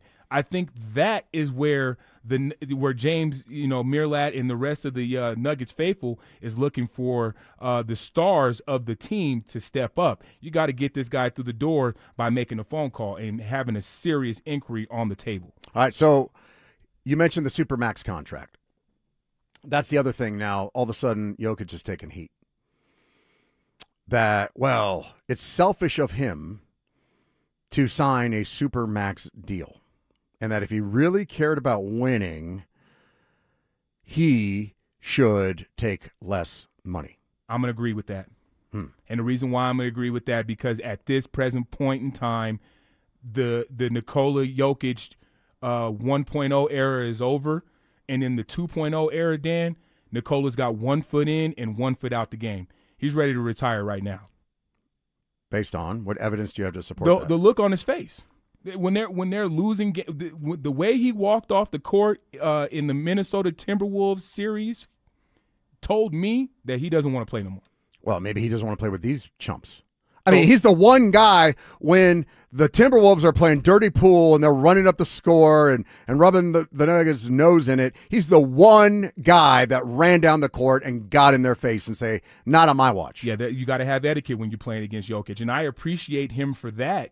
So I would say in the case of signing another max deal, that shouldn't be on the table because – essentially, we don't know if Jokic just says, you know what, I'm good. I think I'm going to head on back to Lithuania this year, Serbia, after next year, Serbia after this year, and it's over with. And then we're all left like stunned because Nikola he did to Barry Sanders. I'm done. Well, and one theory that Chad Andrus has floated is because I asked Chad, I said, why would you want to go play with Luka?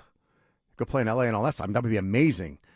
I would love to see Nikola Jokic play with some other legitimate stars where they could complement each other's game, right? And see, LeBron saves that from happening. And Chad, time and time again, says, no, I don't think he'll play anywhere else in the NBA. But there's rumors about maybe some new European league or whatever that he could go play in, and that would be more enticing to him than staying in the NBA, which I think would be a mistake for him. If he loves playing basketball, stay and play at the highest level. That's what I would say. But I don't think it's easy. The easy thing to say is, well, if he really cared that much, he'd be like Tom Brady and take less money. And I know that's easy to say, and it's not our money. And yeah, it's easy to say, well, he's got all the money he'll ever need, $500 million.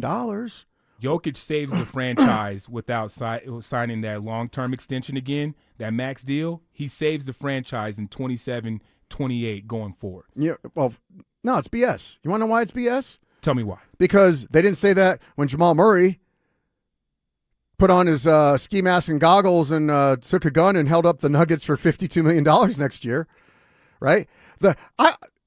You might have an argument if the Nuggets weren't so bad at spending money. People keep missing the point on this. They want to call the Cronkies cheap, which in some cases is true, but not really with the Nuggets. Not when it comes to payroll. They're not cheap, they're bad. And part of it is born out of desperation. You alluded to it earlier, Sean, in that, well, we've always been this kind of small market and guys, would not come here.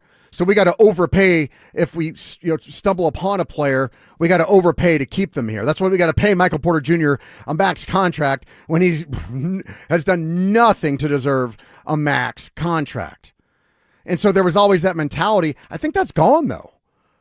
I think if they had the money and they put the roster together wisely, they'd be fine.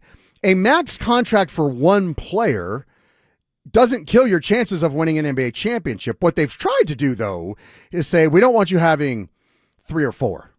You can pay 1 or 2 guys, and then you got to get really good with the way you spend the rest of your money. The Nuggets are not good with spending their money. That's why they're going to pay $32 million to Aaron Gordon next year at a time in his career where he's aging out. He can't stay healthy. So 32 to AG, 50-something. 52 to Jamal Murray, and that's without Jokic. And then another 45 to Cam Johnson and Christian Brown. Oh, man. Nuggets, talking about you got more than half your salary cap invested in those 4 dudes. And none of them. That's a problem. Yeah, that's the problem. So if I'm Nikola Jokic, I'm going to say, all right, I got one last paycheck for the rest of my life. And I'm not going to maximize that because I'm a good teammate. And even though my organization has really not shown that they know how to put together a championship roster lately, that they know how to spend the money wisely, my family is going to take less so they have more money to spend. So they can extend Jamal again at max money. No way I'm doing that. Because it would be different if, so like, for example, the NFL, you can get away with playing 1 or 2 players, but they have to be really careful because you got to sign like 53 guys, and your quarterback can take up, if you let him, 50% of your payroll. You can't have that. So that's why Patrick Mahomes is constantly reworking his deal so they can stay competitive. But he's going to get his money in the end, right? And Tom Brady got his rings, and he's one of the richest guys in sports. So it's a nice argument to make, but he's still rich. He's still, I don't know, is he a billionaire yet? Like, he's getting probably pretty close. With Nikola, it's his last shot, and it'd be one thing if they were really close, but this team spent a bunch of money last year, and if they run it back, they're spending ridiculous money for a team that's just not competitive in the playoffs. They were not competitive in the playoffs. It was embarrassing. And so now if I'm Nikola, you put a team around me that had no shot, even against a G League team that was missing their best players, but I'm going to take less? He's like, no. In fact, I'm not even going to sign it all right now. I may take less and go sign a max deal somewhere else where they can't pay me as much. How about that? How about I take less to win, but it ain't here because we're not going to win here. So see ya. It's been real. If Nikola Jokic so happens to get the wild hair to just say, you know what, Nuggets, it's been fun while it lasted, I'm going to take my talents elsewhere. Mm-hmm. This franchise, this city, and us here at the station will be in shambles. Go. Oh, yeah, we'll be very upset. But I was saying the other day, I might be happy to see him in a better situation. It's heartbreaking. Going to turn into public enemy number one. It's heartbreaking to watch Nikola Jokic. He works so – I feel bad for the guy. Like, he grinds. He works so hard. He's huffing and – not huffing and puffing, but just – going up and down the court at his size, and he works so hard, and people take shots at him and says, oh, because he doesn't have a six-pack, that he doesn't work hard, and people take shots at him because he doesn't talk like LeBron, and he doesn't shower praise upon himself like LeBron, and he's not a me guy, therefore he doesn't care, and he takes all these licks that are undeserved, and then he has to waste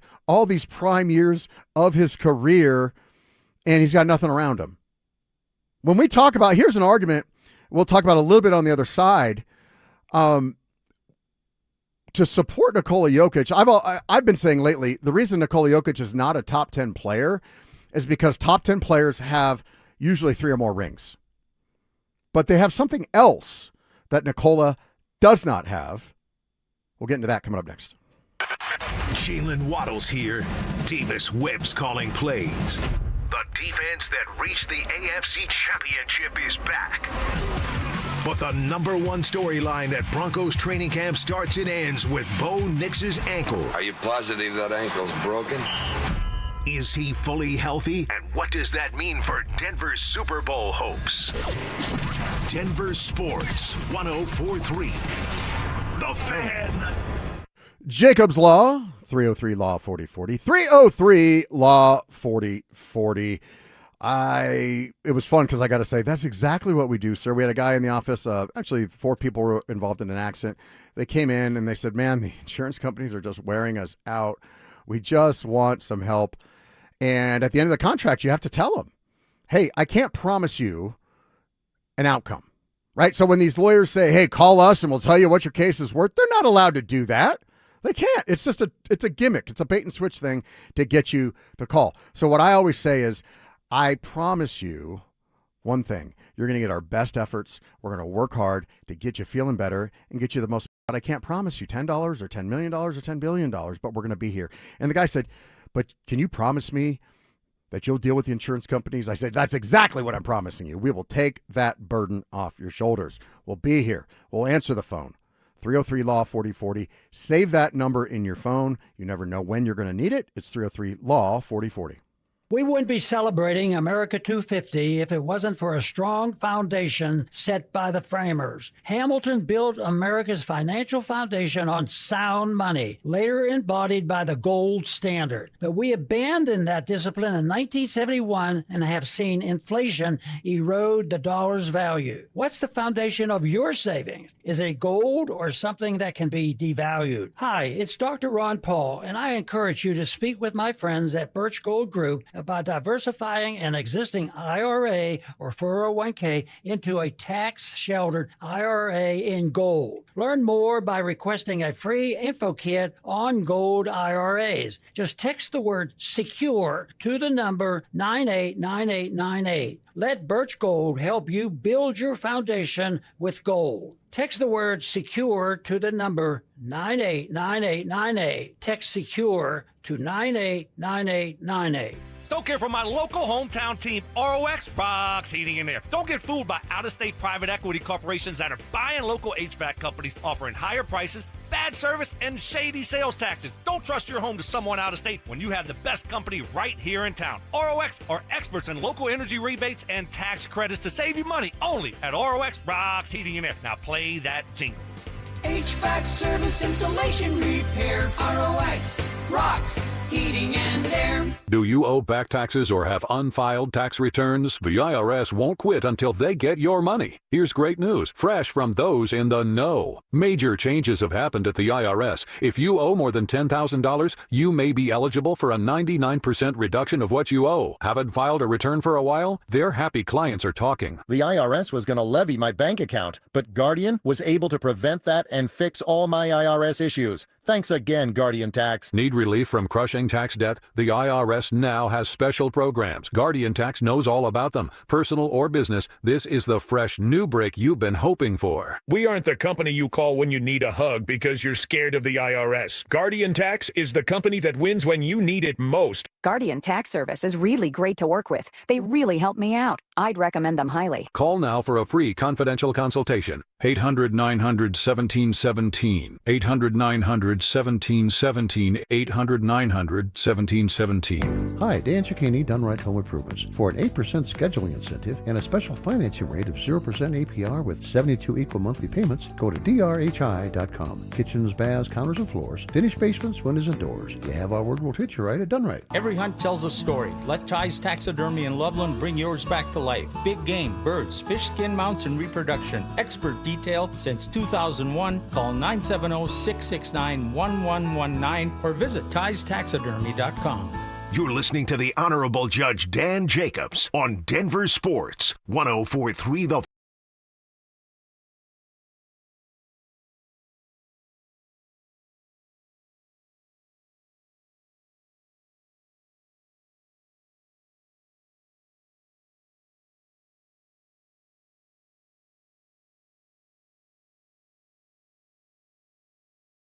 are on the decline, and I give them 2 more years before they become a play-in team. I mean, I don't want to hate on the Nuggets because I'm a Nuggets fan, but Jesse, you're speaking the truth. They're clearly on the decline. I mean, they went to Game 7 against the Thunder 2 years ago. They won the championship a couple years before that, and last year they got beat by a G League team, to quote James Merrillat, in the first round. They're clearly on the decline. Yet some people want to make this argument that, well, we should just pay ridiculous taxes to run that back. We got to throw money at the situation. No, you need to rebuild a roster around Nikola that has a chance at winning. At MIC True 5585 says, I'm here for you, Dan. Well, thank you. We appreciate you out there. If you want to support the show, you jump on YouTube. I'll give you a little update. Because last weekend I was like, man, if we can get to 500 people that logged into the show, and we could say we gave the drive a run for their money. We can say that the listeners of the Dan Jacobs Show are loyal, passionate fans, and we can say, yeah, see everybody, people love this show. And we got up there. We got up to 300. I don't think we quite got to 350. So if we could get to 400 or 500 today, that would be awesome. All you got to do is bring up your phone, go to YouTube, put in Denver Sports 104.3, bam, watch us right there on it. So we'd love to do that. Love hearing from you guys on the Champ Honda chat line. I believe that's my man Derek at Parallax Auto. He says he's here on YouTube. Thank you, brother. Appreciate you. So what I was talking about before, by the way, this is your wheelhouse, Sean. This is why we love having you on the show. Somebody just texted in, the streets talk, to quote Michael Malone. Oh my! What does that mean? Well, that means that guys the streets is talking. People out there saying things. There's rumor mills that are going around. I don't want to call it pillow talking because this is business. So there's a little something in the air right now. There's an aroma that this person is alluding to. I'd love to hear a little bit more about what they heard. Yeah, I don't know. It's just the streets talk. The streets do talk. He was saying something in reference to what we've been talking about with the Nuggets and LeBron. What are they saying? I thought it was a subliminal. Don't you have something about Sean? I said, oh man, Sean, man, like you're our man on the streets. What are they saying, man? You got to put your ear to the ground. My ear is to the ground like a worm, sir. I'm listening to everything. Okay. And I'm watching a lot of what's going on out there. The reality is that for LeBron, like I said, to end up in a Nuggets jersey. It's gonna we're still at that like 7-1 odds, maybe even a 10-1. Oh yeah, well if you look at the numbers, it's like 35-1. Yeah, it's gone way up again. Yeah, that's because people don't believe. But I'm like Coach Prime, a little. Wait a second, Coach Prime might play a part in LeBron. Yeah, why isn't Coach Prime recruiting this dude? I don't know. Yeah, what would be God if he were smart? Well, I guess they're not really doing anything team wise. Just for fun, if Coach Prime, I don't know if they have a good relationship or not. Oh, they definitely do. That's why Travis Hunter and Shador were at the game getting free shoes from LeBron when he was here playing for the Lakers. Can you imagine how everybody would just freak out and lose their mind if Coach Prime said, hey, man, let's just have some fun with everybody. Why don't you come give a little talk to the team? All right, we're going to have a little event. People will draw parallels from Boulder all the way to Ball Arena for sure. And they were just messing with us, that would be fantastic. I'd be here for it. Give me my popcorn. No. See, Dan, I got to give you some pushback. You would be front-lining the circus and show if they did that, because you already give Coach Sanders a little bit of a hard time. I do. Yes, just a taste, right? Not a lot. But let's say the station already gives him a hard time. I do give him a hard time, but I also am the most fair to him as well. Yeah, and I think like I said, if you're looking for star power, it's gonna take somebody of star power to get LeBron through the doors. And if it's not Nikola Jokic and it's not Jamal Murray that makes a phone call, then the last hope is going to be Coach Prime getting LeBron James in a Denver Nuggets uniform. All right, Sean, go down memory lane with me here, because this is what I was teasing before the break. I've said that Nikola's probably not going to go down as an all-time top 10 great because all the people on the list ahead of him have multiple championships, and Wilt's the only one that only has 2. Everybody else has at least 3. So I don't think he'll end up on the list. But to be fair, something just popped into my head at the end of last segment. And don't take this the wrong way. Don't take this as a slight to Jamal. I just want us all to be real about what we're talking about, right? I love AG, think he's a tremendously good player. Is he as good as Dennis Rodman? Not a good rebounder, but more athletic or guy, defensively. for sure. What he contributes to a championship team, is Aaron Gordon better than Dennis Rodman? I think so. And the reason why I'm saying that, he has a jump shot. Dennis Rodman didn't have a jump shot. Go ahead. Well, he's more well-rounded. But Worm rebound and colored his hair great. And he played defense and he drove other players crazy. Yeah, you got to be an agitator. If you're Aaron Gordon, maybe come back with a few colorful dreads and more tattoos that lead to you being a more of a what is it? What do they call those guys? Not a defender, but not a bully. A goon? A goon. Yeah, in hockey, they used to have the goons to protect he's going to have boys. to be an enforcer, like a enforcer. Ben Wallace. Yeah. All right, so here's what I was thinking. To be fair to Nikola Jokic, he doesn't have multiple titles. But I just put up a list. I think most people will agree with most of the names on here. There may be 1 or 2 you would leave out that the list has on it. I just AI searched it, whatever. So these are, let's pretend this is an accurate list of the top 10 players of all time. Starting with number 1, Michael Jordan. Who was his number 2? Scottie Pippen. Have the Nuggets had anyone remotely close to Scottie Pippen to put alongside Nikola Jokic? No, unfortunately not yet. Jamal Murray has his days, but he doesn't have those defensive prowess games where we put him on the best player. And let's say Nikola Jokic went out, right? We seen Peyton Watson step up and take over. It wasn't Jamal Murray. Yeah. So if you look at the Bulls roster, and by the way, it wasn't just Scottie. It was guys like Horace Grant was really good. Tony Kukoc. Tony Kukoc was good. They had great shooters. That Dennis Rodman I mentioned. They had players. Now, they weren't Michaels, but that team was constructed very smartly. But let's be honest. Michael doesn't win 6 rings without Scottie. They don't win anything without Phil Jackson. Go. Yeah, and Phil Jackson, greatest coach of all time, right? Nikola Jokic has not had that luxury.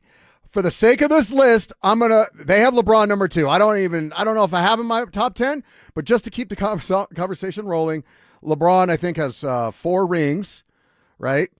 Dwayne, the players he had on his championship teams, like Dwayne Wade, Chris Bosh, Norris Coles, Sean Marion. I'm just naming off guys that were glue guys. We're talking glue guys. Yeah, well, I'm talking about guys that are great number 2s and beyond, right? So you got Kyrie Irving, who could just take over a game and just put the team on his back, which he did in the NBA Finals, like Jamal Murray's never done.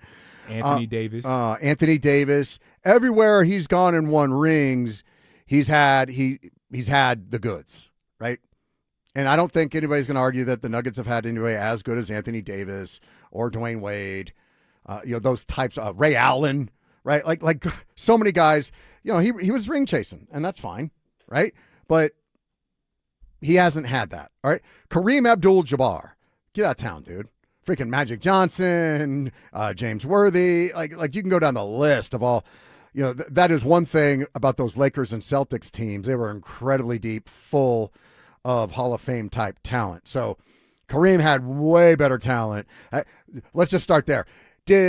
Has Nikola Jokic had anybody playing beside him anywhere near as good as Magic Johnson? So I hate to not answer this question. Basically, what I'm hearing is that the Cronkies have failed Nikola Jokic. Let's not go. Well, hold on.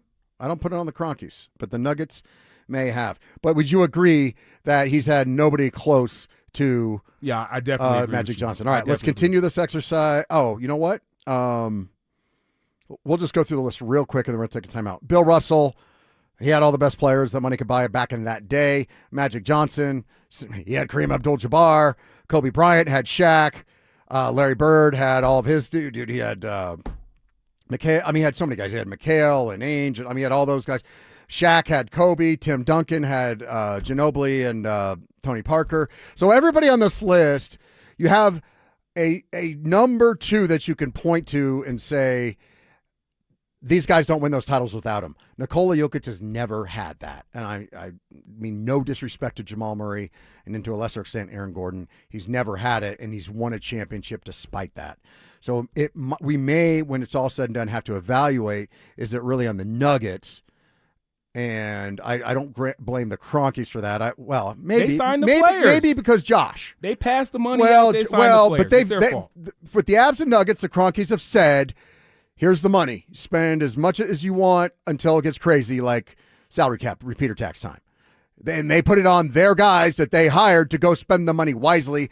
I don't blame the Cronkies. You can a little bit with the Nuggets because Josh Kroenke, purports to be a team executive, so maybe, but not from the purse strings standpoint. All right, coming up next, America's Fast Holding Court with Judge Jacobs. They're back. Our free limited edition training camp 2026 t-shirts. We currently have drops at various Santiago's Mexican restaurants across the metro area. Limit 1 per person while supplies last. For more details and to find the location nearest you, head to DenverSports.com/shirt. Jacobs Law, 303-LAW-4040, 303-LAW-4040. I always just want to take a little bit of time, not to say, hey, you got to call us all or whatever, but to educate the public how this process works. If you get into an accident and it's your fault, you have insurance to cover the other person. If you are not at fault and somebody else hits you, they're supposed to have insurance. 15% of the people out there don't have any insurance, and a whole lot of them only have the minimum, which is $25,000. And if you are seriously injured, I see it quite a bit. When we make those house calls, we go to the hospital because the people can't come to see us. Huge medical bills. And if the other person only has $25,000 and you don't have the coverage to protect yourself, you're in big time trouble because you're not going to get what your claim is worth. That's why I always recommend check your policy. Check it now. Just go on the app on your phone. Do you have medical payments coverage of at least $5,000? And do you have UM/UIM coverage? We had a client come in the other day because people think, well, it's too expensive. I can't afford it. She had $25,000 worth of MedPay coverage. It was $31 for 6 months. So it's cheaper than the liability insurance. And I hope you never get into an accident, but if you do and you're seriously hurt, you will absolutely need it. So MedPay and UIM. Check it out and save this number in your phone, 303-LAW-4040. You can call us anytime with questions. If the amazing regenerative treatments at QC Kinetics provided relief for former pro football player Bobby Carpenter, imagine the potential for your aching joints. So my knee had been bothering me for a while. I played football for a number of years. I looked at talking to some doctors when I need to potentially have surgery, and I decided hey, let's check out QC Kinetics. I go in there and they look at the knee. Hey, here's the program that we can put you through. That treatment takes your body's own healing properties and concentrates them at the root of the pain.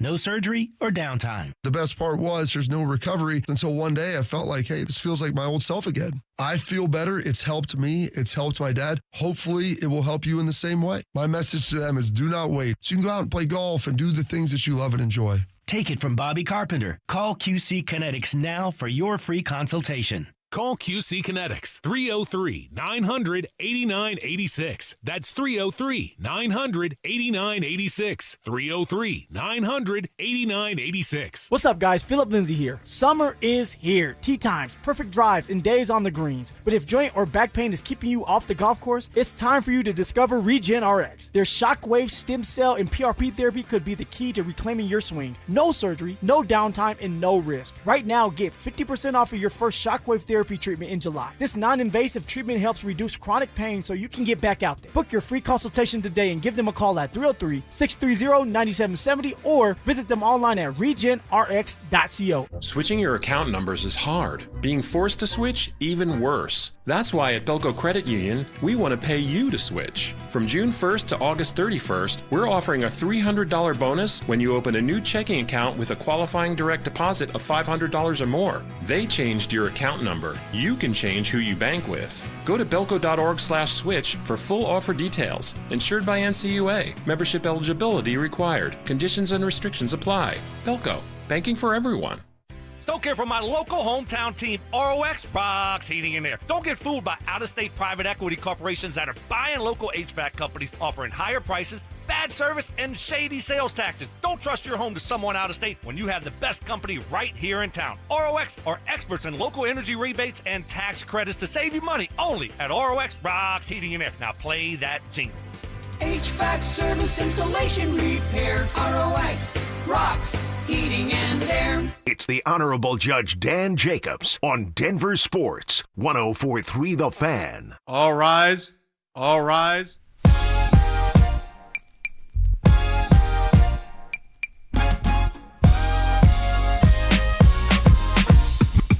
All right, it's time.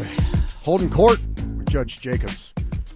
You go to Judge Judy used to do this, right? She'd go to the bailiff. She'd go, all right, what's next on the docket, Mr. Boyd? Oh, Dan, let's adjust our robes and everybody all rise because court is officially back in session on 104.3 The Fan. So let's adjust the robes, Dan. And because this is the lead case on July 19th's docket, it's a lawsuit that's been filed by Broncos country. The charge is unlawful restriction of height. Now, Your Honor, rookies report to Dove Valley this week, and the veterans arrive on the 28th. But the prosecution says that thousands of fans are blowing up the Ramos.com text line, and their fury is due to the construction of the new state-of-the-art facility at Broncos Park, powered by Common Spirit. Now, the Walton Penner Group has capped public practices, the attendance at a measly 1,000 fans per day, starting on July 31st. And Ticketmaster is already sold out. So now that they're being treated like gold on the black market, the prosecution, they're arguing that the fan base is being locked out. 99% of the fan base is being locked out of the most anticipated training camp thus far for Bo Nix in a decade, and it's a crime against the city, right? So do you order a temporary injunction to move this camp to a bigger venue, or do you rule in favor of the billionaires and tell the fans to just watch the highlights on YouTube? Wow, careful. The way you worded that kind of leading question, somebody listening might mistake that you are taking a shot at the Walton Penner Group, which is fear-mongering. That's not allowed. That is not allowed. I know you've been listening to The Drive and Zach By, and all that fear-mongering, but you cannot do that in this town. The Walton Penner Group is untouchable, okay? It's the only ownership group that I can see that they jack up the prices every year and nobody says a darn word about it. And they're about to stick it to loyal families that have been supporting their organization since the 60s, and they're about to go, money grab time. So you just watch yourself, Sean Boyd. That is sacrilege in this town. But you bring up an interesting topic. We've talked about it before. I had assumed, because that was my criticism for years it's been, and it's a minor criticism, right? But it is not a comfortable experience for the fans out there. For years, you've had to I'm just basically disabled, right? With my knee and my ankles and things like that. I cannot do steep inclines. You're asking your most loyal people, and they can't afford tickets. A lot of times, taking their kids to a training camp practice will be one of those special memories that people remember for the rest of their lives. And you're asking them to sit in the heat on the side of a hill, and it's just a bad look. So did they put in – so like last year they actually put in some seating, which was cool because they were doing the construction and all that. Do you have any idea? I've heard nothing but great things about the new facility. Is it a lot more – by the way, part of that I'm guessing is that's 1,000 general admission tickets, and they probably another 500 or another 1,000 or whatever for VIPs that, get the special they go treatment. up underneath the tent and things like that. Yeah. We're not even counting those people. Yeah, We're just talking on the hill. So what are the accommodations like? Do they have some shade? Are they still stuck on that hill? Like, is it a better experience? Because I got to be honest with you, there are very few practices. I've been covering this team for 25 years. A lot of them are in that 1,000 fan range anyway. Like they're not like the Dallas Cowboys. When you lived in Dallas, I mean, you know the stories. How many people show up to because they practice in California too, right? They practice at Oxnard, California. How many people show up to the Dallas Cowboys training camp every day? Oh, I mean, movies. It's a movie every time that they go out to practice. Yeah. So the Broncos have never been like that. We have a passionate, loyal fan base. But no, I think they should one make it a pleasurable experience for their loyal fans to come out there, and then I would say, if they didn't plan on a better than 1,000 people a day, shame on them. Shame on them. Guilty. I rule in favor of the fan. What's up next? Well, our final case before we hit the commercial break is we're going to check in before we check in with Ms. Kimberly on the Jacobs.law phone lines. We have a medical and strategic. Don't say that. We're going to get in trouble. RamosLaw.com text line. Pardon me. You're going to get me in trouble, man. Well, I ain't trying to get you in no trouble. You're going to get me in trouble. But let's stay right here, Judge. Let's go. Now, we have a medical strategic dispute on the Dove Valley docket, the fan base versus Sean Payton. The charge is reckless endangerment of a franchise asset.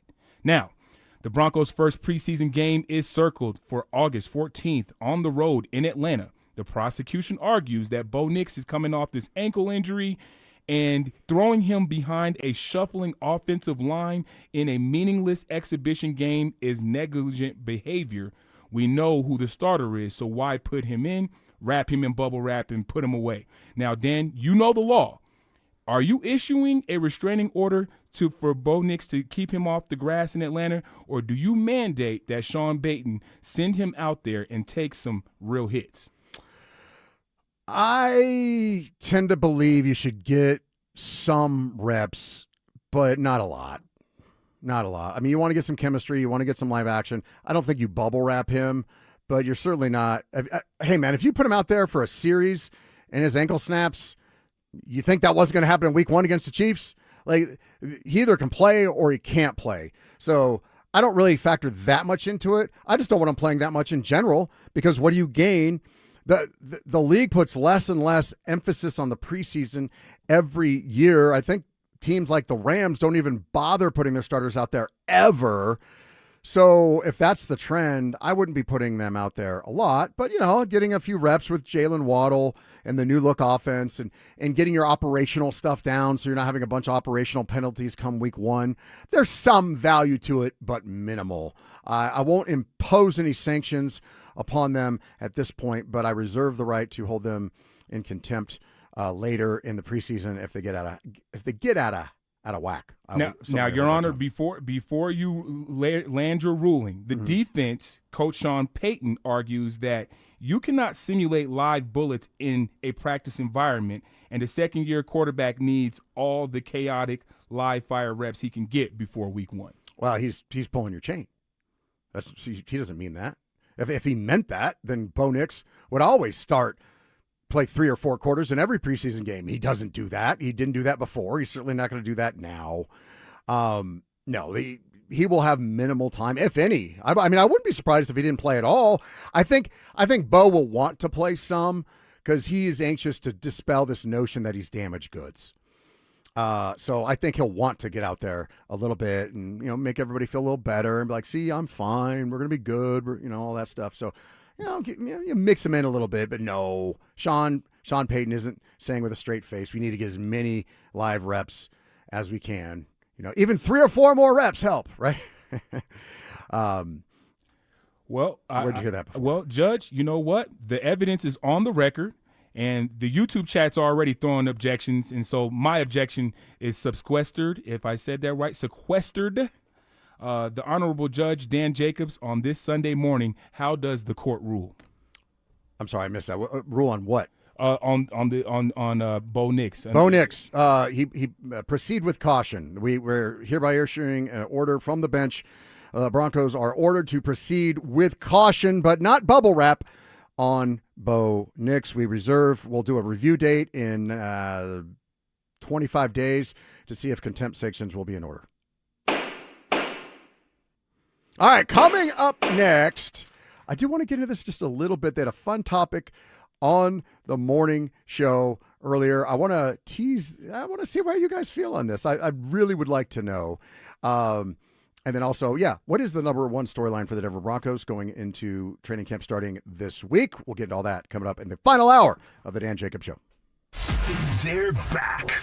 Our free limited edition training camp 2026 t-shirts. We currently have drops at various Santiago's Mexican restaurants across the metro area. Limit 1 per person while supplies last. For more details and to find the location nearest you, head to DenverSports.com/shirt.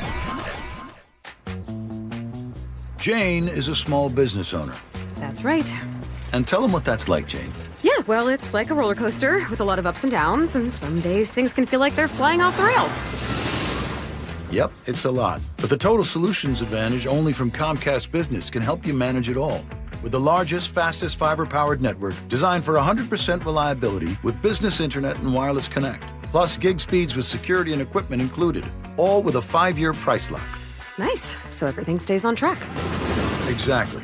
The Total Solutions Advantage. Get started for just $60 a month for 12 months when you add wireless connect to a qualifying internet package. No one does business like Comcast Business. Limited time offer. Restrictions apply. New customers only. 1-year agreement, paperless billing, and automatic payments with bank account required. $60 offer requires 300 meg internet, security edge, and additional qualifying service. Equipment, taxes, and fees extra.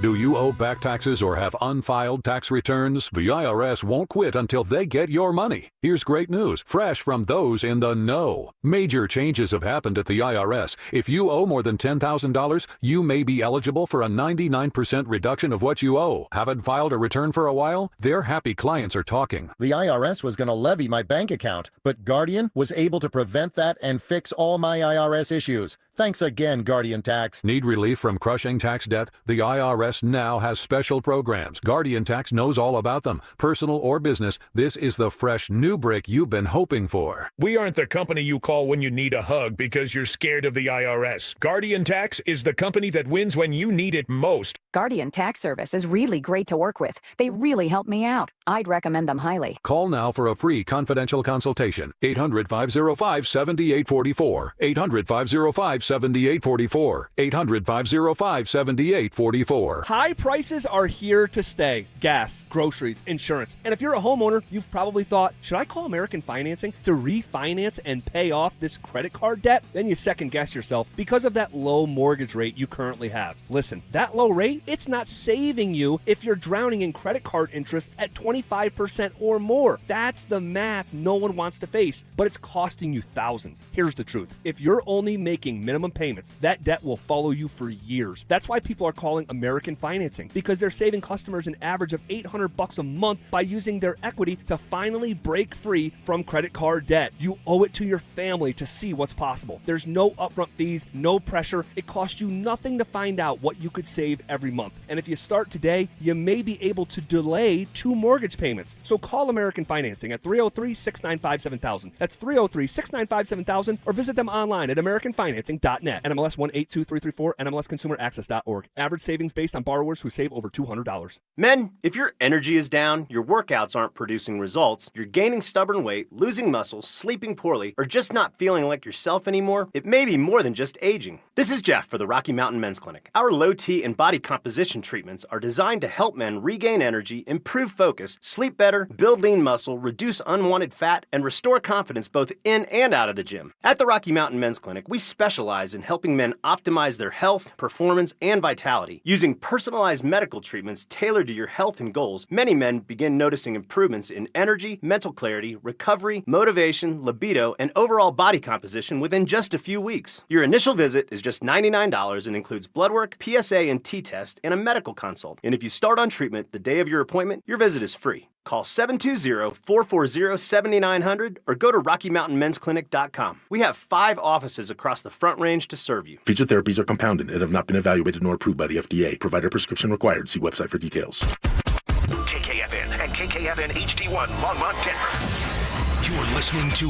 Denver Sports 104.3. The Fan. Denver Sports 104.3 The Fan presents the Honorable Judge Dan Jacobs.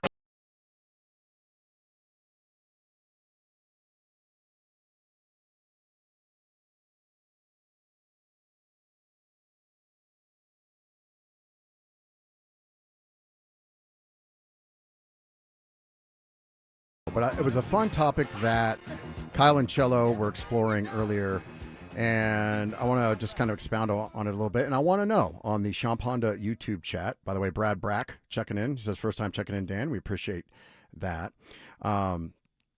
Tuxedo Slayer, hey, Dan, it's Connor. I haven't really spent much time looking into sports before. It's just never really interested me. But tuning in and hearing y'all get into it has me wanting to look into it more. Well, you might want to consider becoming, Connor, a fan of the team called the Miami Hurricanes.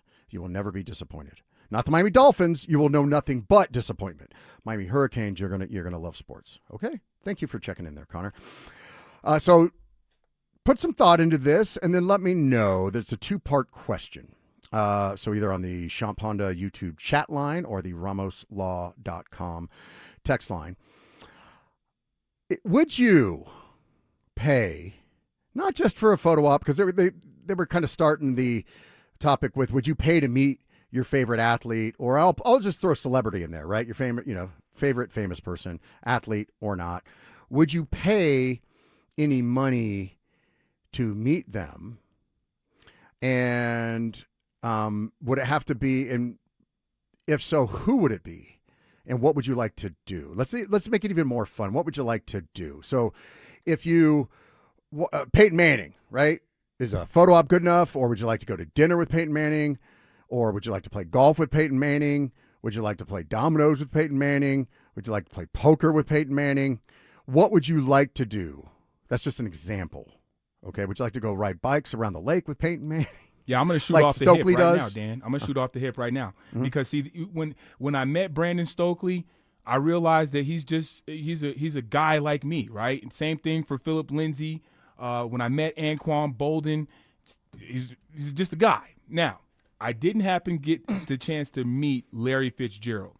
And I would love to go and do, I don't even know, maybe go on an exploration to Thailand or something with Larry Fitzgerald, because he's one of those guys that likes to travel and things like that. Mm-hmm. So I would say I try to meet him where he's at and do something like that. Or if I had to pay, I would say I would want to pay to gamble with Michael Jordan. I would love to be there to gamble with Michael Jordan. I'll pay to be in that room. That would be, well, you'd make money on that, because all you got, he's not walking away a loser. He'll do whatever it takes to win. So you just bet on that horse. Yeah, bet on. I would like to go bet on his race car, his NASCAR team. That's no. You got to bet on golf with Michael or Tiddlywinks or whatever. You got to bet on him, not some driver he hired, because Michael hates to lose. No, I would say I'm saying I would want to pay to for me to get into the poker room that those guys are in. Yeah, that would be something I'd pay to do. Yeah. Okay. Cool. I like them. I think. And by the way, I'm very excited about what's coming out.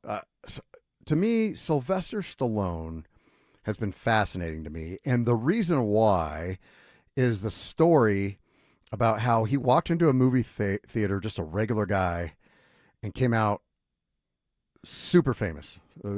For the rest, he said, I never had a private moment the rest of his life. And it was a story built on just the ultimate determination, will not be denied. We talk about guts and personality versus talent earlier in the show. This was just pure guts and personality. Laid it all on the line. And they're actually coming out. Have you seen the trailers for this? It's called I Play Rocky. No, I haven't seen it, but I'm a big Rocky guy. So anything Rocky related, I tend to take to it. So this is coming out. I'm super excited for it because it's been a big inspiration in my life. My dog is named Rocky because of this story. And I'll just run through it really quick because we don't have time. I've told it a million times before. But I have had people say, I love that story, Dan. I love when you tell that story. He was broke, and he just was trying to be an actor, and it wasn't happening, but he would not give up. And he got so broke, he had to sell his dog, Butkus, right? The dog that's in the movie, he had to sell him outside of a 7-Eleven or something like that, right? Because he couldn't afford to feed that dog. And then he watched the Wepner-Ali fight, and he became inspired. Somebody had told him, they said, dude, you're not good looking enough, and you sound like, goofy. You got to write something for yourself. By the way, they said that same thing to Billy Bob Thornton, and he wrote Sling Blade. They said, if you want in, you got to create something for yourself. So he got inspired. He wrote the movie Rocky based on the Ali Wepner fight, and he shopped it around, and he finally got some people to say, yeah, man, we'll buy that. Yeah, Ryan O'Neal, it'd be great. And he goes, no. I play Rocky. And they go, what? He's like, I play Rocky. And they're like, no. And the studio exec's solution for this was, well, just throw money at him. They offered him $35,000. He's broke. He just sold his best friend in the world, his dog. He said, no. All right, give him $100,000. No. Give him $250,000 and tell him to shut up. No. He ended up going back down to like $50,000 and getting back in on the movie, which I guess they didn't do a lot back then. And they were trying to pay him $250,000 in the 70s to not star in his own movie. He said, no, this is my dream. I'm Rocky. I play Rocky. And then he went back and paid like $15,000 to buy his dog back and gave the guy a part in the movie because he loved his dog that much. Tremendous story. They're bringing it to the big screen later this fall. I play Rocky. Maybe we can get Sly on the show. You get Sly on this show, you get Dean Cain on this show, and you might go in the clouds as one of the best. Oh, Dean Cain is happening. I mean, I'm just saying, you're going to go talk to him in Vegas. You might as well say, hey, buddy, I host a show out here in Denver. Like, pop out. Oh, yeah. Dean Cain, I'm sure by the end of a week or two, I'll have the number and he'll be coming on the show. Is going to say, is this something that the missus could possibly, put together? A little bit because she's going to sit down and have dinner. She is so nervous right now. We were talking about it on the way back from dinner the other night. So for those of you that don't know, I'm acting a little bit. I've been going through processes. I've been booking some roles, and she's a huge Dean Cain. Her celebrity crush when she was 15 was Dean Cain from The Adventures of Lois and Clark, Superman with Terry Hatcher and Dean Cain. Last year I got her a cameo. This year we're flying out. I'm getting a part in the movie. I'm getting IMDb credit, and we're going to hang out with Dean Cain. We're going to have dinner with him. We're going to be on set with him and all that stuff. And I'm sure it's going to be no problem at all to get him on the show. You know, he's got to promote a movie. He's got to promote my new movie, right, where I play Cadet number 5. So, but she is getting nervous, man. She is so nervous. She's like, I just don't know what I'm going to say, and this and that. I mean, if I met, you know, Celine Dion or, you know, what's the other lady's name? Nelly Furtado. If I met them, I wouldn't be nervous. I would just be ready to sit down and have a good look conversation. At this guy. You think you're going to work your magic, those baby. Ain't no magic to work, eyes. sir. I'm just saying we're just going to have some conversations, and then we're going to get to talking about the Denver Broncos, and hopefully they're Broncos fans. Who knows? Yeah. So the funny thing is, yes, my wife actually is going to meet one of the. Actually, she wouldn't have done this on her own though, but she's going to meet. She's going to meet Dean Cain this weekend. So do we have any responses from you guys? So mine would be probably Sly, although there's a lot too. But yeah, it would be fun. Are you willing to put a little scratch in the game to play golf? Like you said, play poker with Michael Jordan. I would rather shoot craps because, you know, he had like a gambling ring that they did like behind closed doors, and they had all types of tables in there. So I would be in there shooting craps with Michael Jordan for sure. I'd rather not pay to interact with my favorite athletes just because those guys put their pants on just like I do. They're normal guys. There's no reason to pay them. Okay, it's cool. Yeah, I mean, I've had, it's, you know, the funny thing, well, it'll also be the last thing on it. She's like, my wife's Kimberly, because she grew up in a very small town outside of Nebraska, just barely in the border, and she says, this is very weird for me because where I came from, I never thought this would ever be a possibility. And, you know, the life we've built together, it's anything's possible now. And I said, oh, man, that makes me really feel good in my heart. So it'll be a good experience for us. That was what we did. We did a fundraiser here for my nephew one time for the Children's Hospital. And what I discovered is if you could put together these packages, that's how we got the huge money. Like we did a package where Mark Schlereth would come to your office, bring lunch. At that time, My Favorite Muffin helped out. And he would bring lunch to your office, sign autographs, give you a little talk, do that. John Lynch, very nice. He went and played golf with a foursome. Sonny Lubick, he gave like 5 foursomes, plus him so it really, and we ended up raising like $110,000 that day or something like that. So people like these experiences. CU always has an experience where you can be on the field when Ralphie runs and then be on the field for the final 2 or 3 minutes of the game. That's always really cool. Yeah, I thought that it was egregious. Like when CU had Shador and Travis and all the guys, you're like paying to go sit at a table for dinner with those guys in the night. Like these guys haven't busted a grape yet. Why am I paying to go sit there to have dinner with them? Well, that's what boosters do. You want to be associated with the program. You want to have access to the program. I don't have a problem with that. Yeah, those guys got to put a little bit more pain in first, have a little bit more skin in the game, and win a bowl game for me to go paying to have dinner with you. Yeah, you haven't done anything. Sean, all due respect, you and I are not the target audience for that. We're not in the right tax bracket. But, see, I like to think I'm like the Dos Equis, man. I'm one of the most interesting men in the world. Sure. Well, maybe we'll put together a dinner and people pay to come sit at your table. Let's see who shows up for me, right? Yeah, we'll see. No, I'm just saying. By the way, somebody says, hey, Dan, meeting and having dinner with Clint Eastwood would be an all-timer. That would be fantastic. There's a video that's going around of Matt Damon saying what it was like to work with Clint Eastwood, who's not just an actor but a director. And he says, so I'm working with him. I'm nervous, and I do a take. And Clint says, that's good. He goes, hey, Clint, if I may, he goes, go ahead. He goes, I just don't feel like I captured it. I know I can do better. Can I get one more take? Would that be okay? He goes, why? So you can waste all of our time? He's like, yes, sir. Okay, thank you. On to the next one. Yes, they packed that idea real fast. Yeah. By the way, somebody asking, am I going to South Bend to watch the Canes get pounded? I think we are going to go. That's a good game to go to, actually. If you would travel to a college football game this year, let's say CU was relevant, outside of that in Colorado, a Miami and Notre Dame game. I mean, Catholics versus convicts. I can't afford airfare or any of that stuff, right? I buy him a Wild Pass. Last time he was out here in May, we looked it up. You could book the tickets with the Wild Pass to and from Chicago, and then we would drive, right? $16. $16 each way. $32 for the ticket.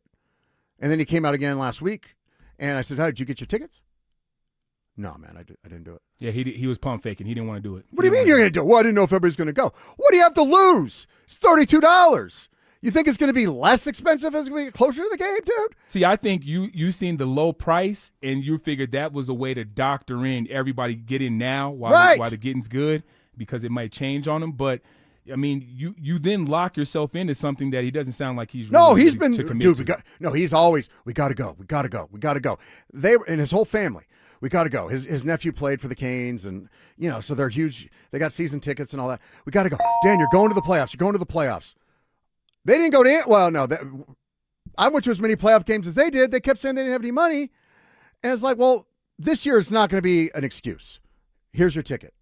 Book it. Keep an eye. And they didn't do it. So it drives me a little – he just drives me crazy sometimes. It's like, get the ticket. I don't want to hear, well, I can't afford it now because blah, blah, blah. You had $32 to Chicago and back. All right. Let me ask you guys this. And this is so there's an article on DenverSports.com right now talking about the biggest storyline for the Broncos training camp. And they say it's not even close. And I kind of agree, but I also kind of think it's probably going to be a non-issue. So here are your options. Bo Nix's ankle. Davis Webb calling plays. Who is the true top dog wide receiver 1 for the Denver Broncos? Can we finally set Super Bowl or bust expectations for this team? No more, hey, we're coming up, we're a team on the rise. Like, what do they say? There is no tomorrow. Tomorrow is now, right? There is no tomorrow. Like, should that be their mentality, to quote the great Apollo Creed from Rocky? There is no tomorrow. Should the Broncos, and as fans for the Broncos, should we be in Super Bowl or bust mode? At least Super Bowl or bust mode? Because like a lot of times, like Avs fans will be like, well, as long as they get to the Stanley Cup Finals. No, you got to win it. But at least with the Broncos, shouldn't we expect them to at least just get to the Super Bowl? Or what about Jonathan Cooper staying focused? And if he's not focused and you don't have JFM anymore, could we see a regression on the defensive, with the pass rush? All these are options. Now, Mike Kliss joined, I think it was Dover and Cecil, and James actually asked a question. And Mike Kliss said, by far, it's Bo Nix's ankle. Everything is going to depend on the ankle, which I agree with. I just also don't think it's going to be as serious as Sean Boyd and Zach Bye want you to believe.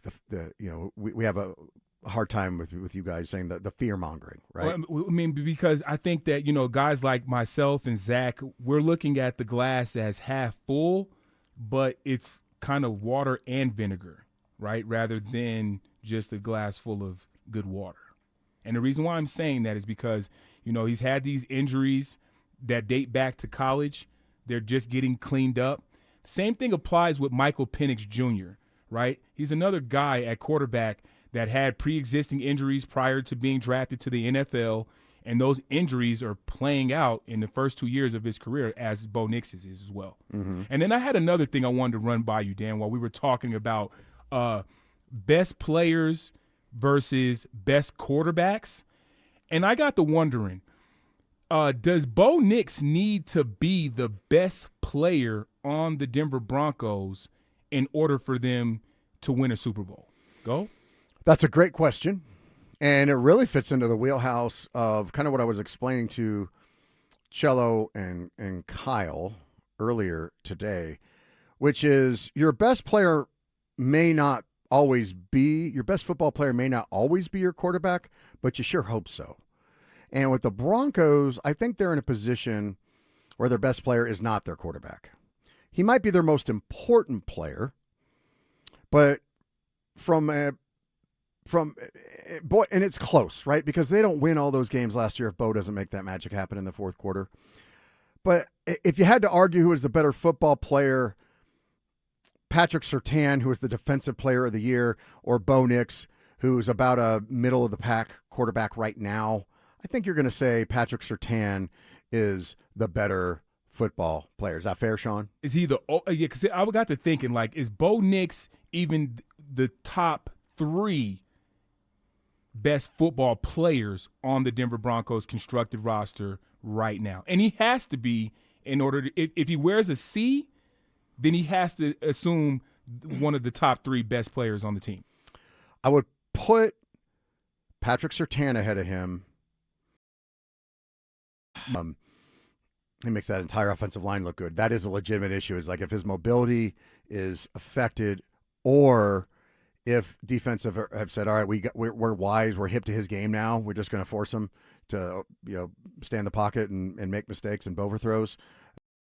Because although I guess there's an argument for Miners that he's a better player. But when I say better player, football player, I'm like, how you're impacting the game. Well, the thing is, Dan, is like Bo Nix is the only player on the football team aside from Pat Surtain II that directly impacts the way the game plays out. Defensively, he controls everything from one side of the field. You have to funnel all the rest of the offensive play calls to the other side because you're not throwing at 2. And then when you look at Bo Nix, he has to know where 21 other players are on the field at all times, plus his job. So he has to know protections, plus wide receiver routes, plus go through his reads and know where the defense is at, no coverages. Like, it doesn't get any more important than that. But if he's not the best player because he hasn't operated at that level, then we can't deem him the best player on the team. Well, here's where I'm at. I don't think they have very many players that impacted. I mean, probably, to be honest with you, last year they didn't have any that had as big of an impact of them winning games as Bo Nix. He was driving all that stuff, right? In crunch time. I know he was frustrating during the first 3.5 quarters, but he put the team on his back a lot of times, and he delivered. The Giants' victory, if you go back and watch that, it's insane. It's just crazy. Like, stuff like that just doesn't happen. So I have Patrick Surtain. I don't even think there's anybody really other close. Am I like Nick Bonito? Maybe if he breaks out and he's a 15, although he's not right now, but maybe becomes like a 15 or 18 sack guy. I guess you could say maybe he's more important. But there's nobody else on the team that's even in that category. I'm excited for Jalen Waddle to get here, but let's be realistic. Jalen Waddle's in his career has been a number 2. And by the way, when Tyreek Hill went down last year, it wasn't like he just stepped in and was like, oh, I'm now it's my year. I'm going to 1,800 yards and 18 touchdowns. No, it didn't happen. He's a really good player. They're going to be better because he's on the team. I think he's going to make Bo Nix even better. I'm not saying anything negative, but I would say if it depends what you're defining a football player as, and I don't define a football player as the best athlete. Because Bo Nix is a good athlete, he's definitely not the best athlete on the team, but that's not how I measure a football player. How I measure it is the ability to impact. He's not a top quarterback in the league, and he's going to benefit from a stellar defense. That doesn't make him a top 5 quarterback, but he's still very important to his team. You do have teams like the Ravens, right? Well, they had Trent Dilfer. Was Trent Dilfer, they won a Super Bowl. Was he their best player? No, absolutely not. Right? Not even close. There was at least 2, maybe 3 or more Hall of Famers on the roster that were better football players than Trent Dilfer. And just because he was the quarterback and he had the ball in his hands every time, that didn't mean he was the best player. On this team, since you've asked the question, Sean, he has the chance to be the best player on the team. I would say right now, Patrick Surtain, 1 year away from being the defensive player of the year. It's kind of hard to not still give him his flowers in that role. But I would love to see Bo Nix the best player because that means he's taken a big step forward. I mean, this is another reality that Denver can sleep comfortably with. You have 2 wide receivers, regardless if one is 1A and 1B or one's a 1 and one's a 2, they both made the top 100 list, right? So you've got 2 guys that are on the NFL top 100 list that they're at Bo Nix's disposal. One guy works the intermediate routes underneath. Jalen Waddle, he fits seemingly with Sean Payton's offense and Davis Webb's offense, right? Did I get it's that? A hybrid. I okay. mean, he's calling Sean Payton's offense. So he knows. So we really don't even know the potential. I think it might be a little bit of a sky's the limits for Bo Nix this year, all things provided with health considered. Yeah, I mean, there's certainly reason to be optimistic. So let me ask you, let me turn it back on you. This is one of the things that I think it's time to do. It's funny, I was talking to somebody this week that I had worked with here at the station. He says, Dan, you're hard to work with as a host because you push back on everything. And I thought about the last time we worked together, I was being vilified. Yeah, somebody said that you was beating up on me, man. I got to be honest with you. I was beating up on you? Yeah, on me. And What I are you said, talking I was about? like, man, Dan loves me, man. How could you think that he was beating up on me? That's the point of the show. He's supposed to give me some pushback. Yeah, but they see you just push back on everything. And I recall the last time I worked with this young man, and I was being outrageous because it was the first year of Sean Payton, and everybody was drinking the Kool-Aid, and they were saying, well, they're going to be a playoff team and maybe Super Bowl, all that stuff. I said, that's not really fair to the Broncos. I think we should temper expectations, give the man time to build his roster. And we can be hopeful, but it's unfair to put playoff expectations on a guy that's taken over a team that's been in the gutter for 5 or 6 years. And I was a bad guy for that. And I've basically said that for the last couple years with Sean Payton, but he's had 3 years. He said, I love this roster. I'm running it all back. We added one crucial piece in Jalen Waddle, and I love my guy. I love it. I'm giving Davis Webb an opportunity. So how can I say that anymore? I can't. I say it's time, Super Bowl or bust. You got to the AFC Championship game last year. I understand everybody says, well, they could be better and lose more games. Maybe, but come playoffs, what excuse will you have? What excuse do you have to lose to the Bills, who you beat last year? What excuse do you have? Why would you be afraid of the Bengals or the Ravens or the Patriots? You should have no fear when it comes playoff time. And so I'm raising the expectations for the team, my expectations for the team. Is it time? Is it time, Sean? It's definitely time to raise the level because, again, to the outside world, the rest of the NFL world believes that Denver is one of the best teams in the NFL, not in the AFC, in the NFL. So with that, lofty expectations. And if you don't happen to reach a Super Bowl, it's not necessarily that they failed. It's just that, I mean, it's the NFL, man. Nothing's a promise. You got to play the games. So you can't play the games on paper. All right. So I didn't deliver on this tease just yet, so we're going to get to it. I have the trade you can make for LeBron James that will actually make the team better and save them the repeater tax. We'll get into that next. 4 straight 50-win seasons. A quiet offseason that's drawing bottom-of-the-league grades, and yet Vegas still has the Nuggets over-under at 49.5 wins. So, is Jokic enough to keep Denver in the conversation while the rest of the West gets better? Denver Sports 104.3. The Fan.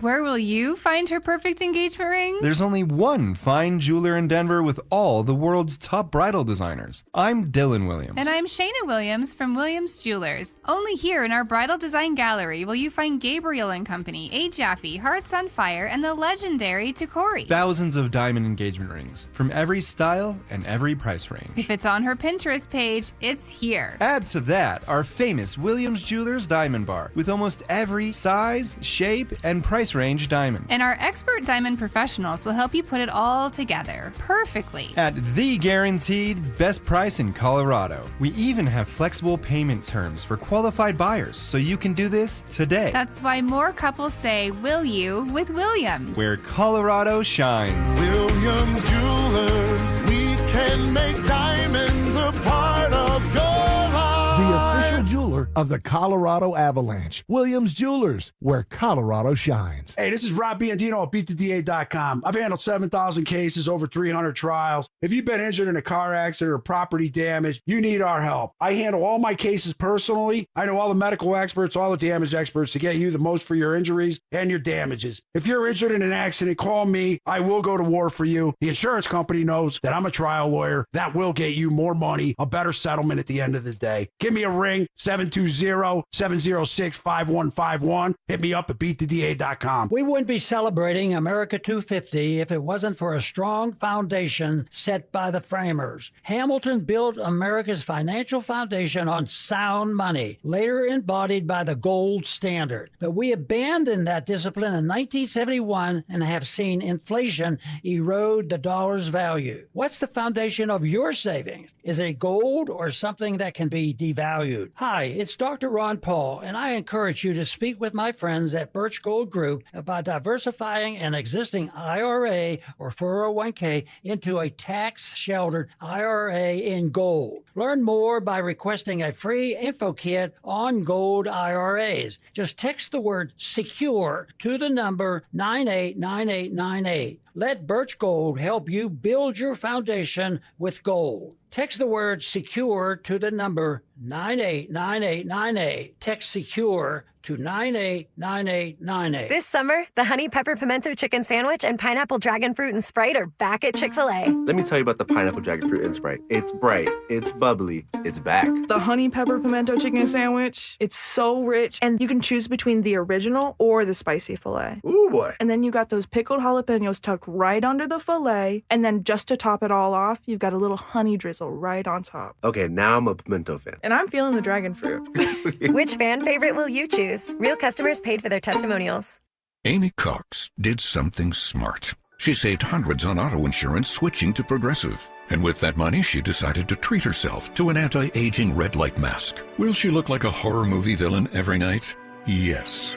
Will her boyfriend Kevin be scarred for life? That's certainly a risk. But it's Amy's savings, and if she's willing to risk her relationship for smooth, wrinkle-free skin, well, bye-bye, Kevin.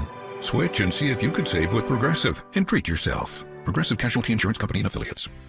The hot weather is here. Stoke here from my team, ROX Rocks Heating and Air. Has another company told you that you need a new air conditioner? Time to throw in the challenge flag. Rocks Heating and Air offers no obligation, free second opinions. They have amazing financing options and incredible rebates too, only from the best. ROX Rocks Heating and Air. Now play that jingle.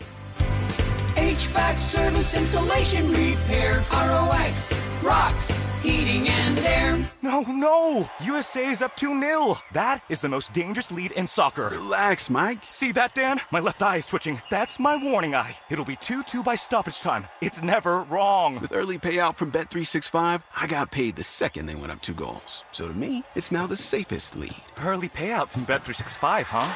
Now my right eye is twitching, Dan. Bet365. Winning is everything. Gambling problem? Call or text 1-800-GAMBLER. 21 plus only. Must be physically located in Colorado. T's and C's apply. In-app only. You're listening to the Honorable Judge Dan Jacobs on Denver Sports.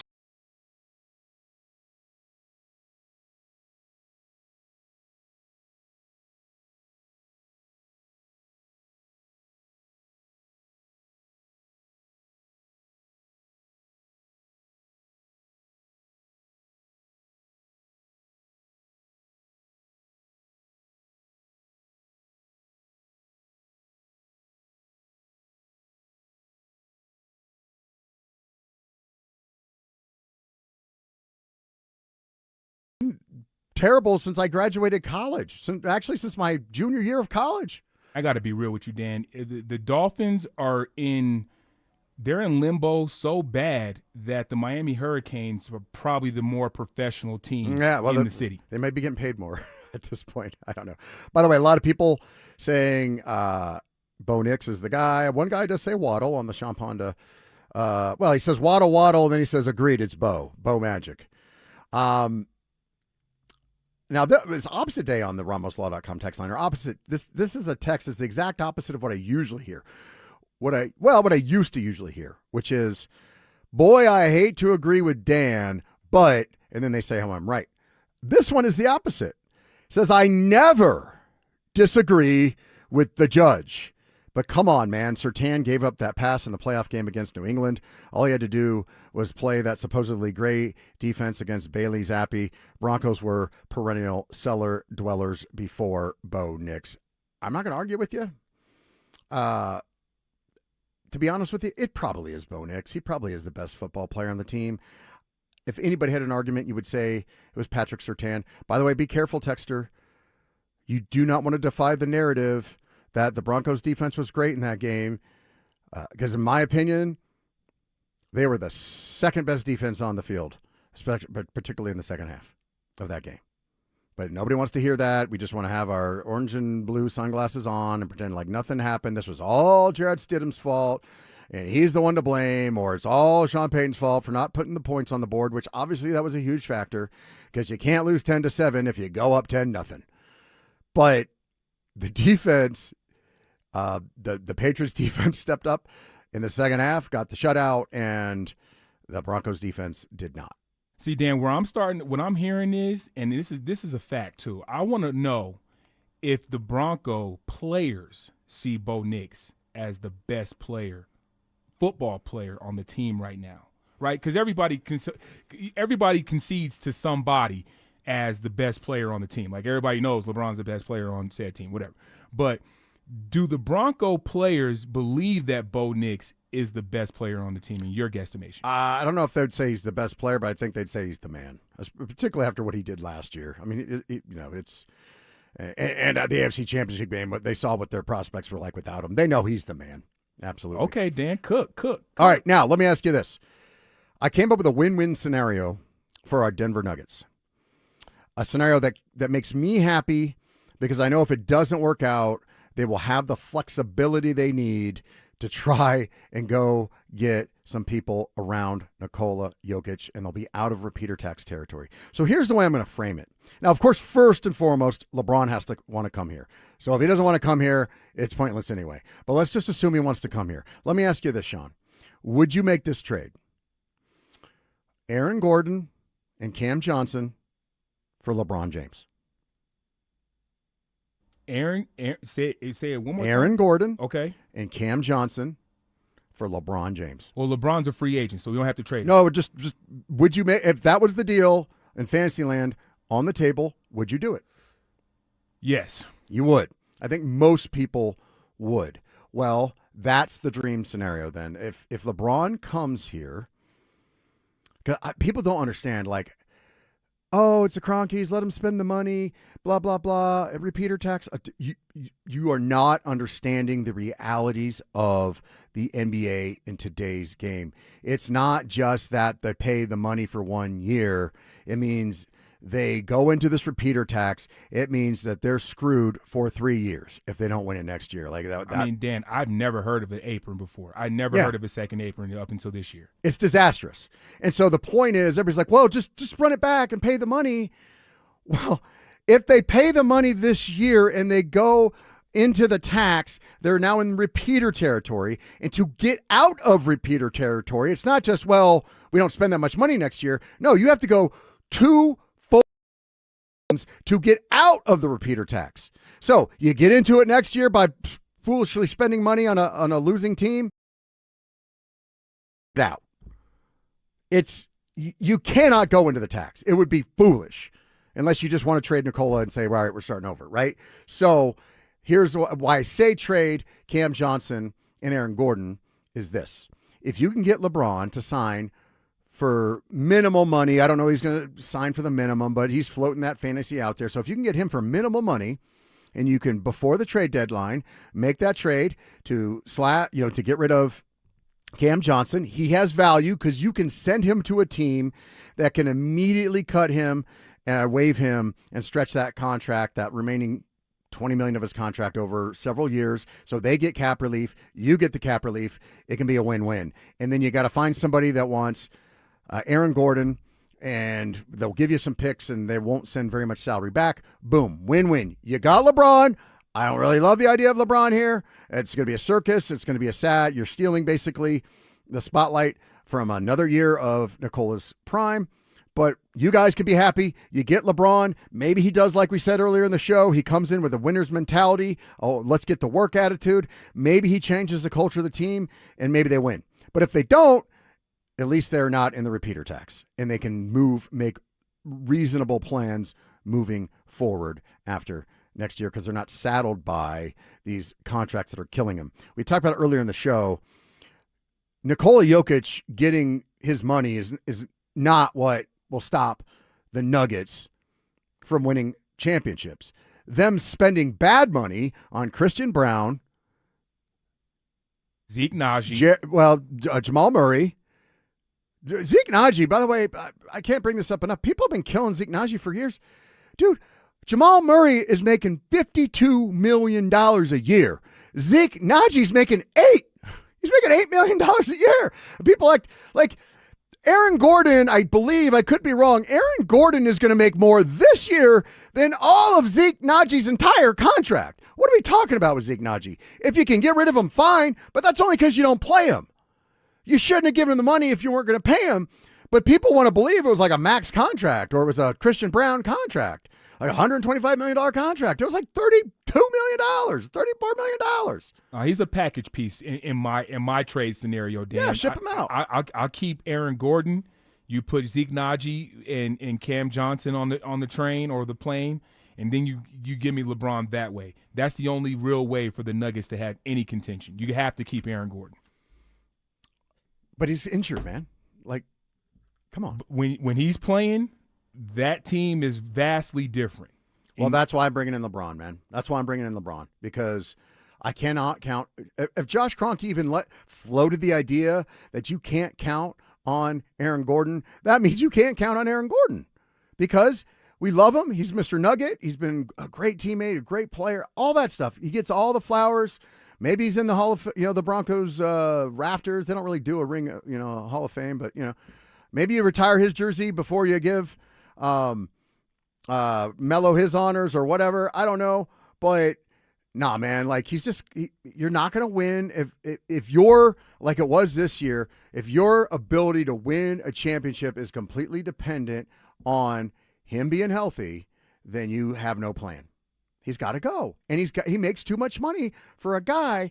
I mean, you're literally talking about crippling your franchise for 3 years to keep him for maybe one more good year. You can't do it. He's got to go. It's just business. Just like with Nikola.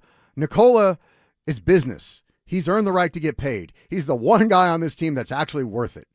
Yeah, give him his money. You don't point the finger at him because the Kroenke or the Nuggets gave out a bunch of bad contracts, and so now Nicola's got to pay for it.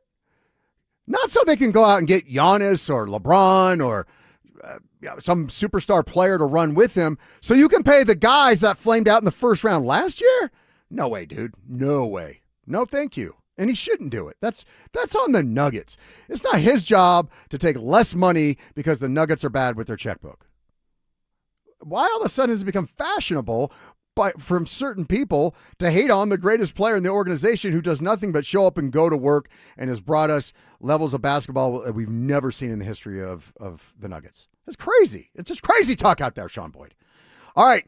I'm out of here after this segment. So your last chance to get a couple shots off for like 2 weeks. I'll be back.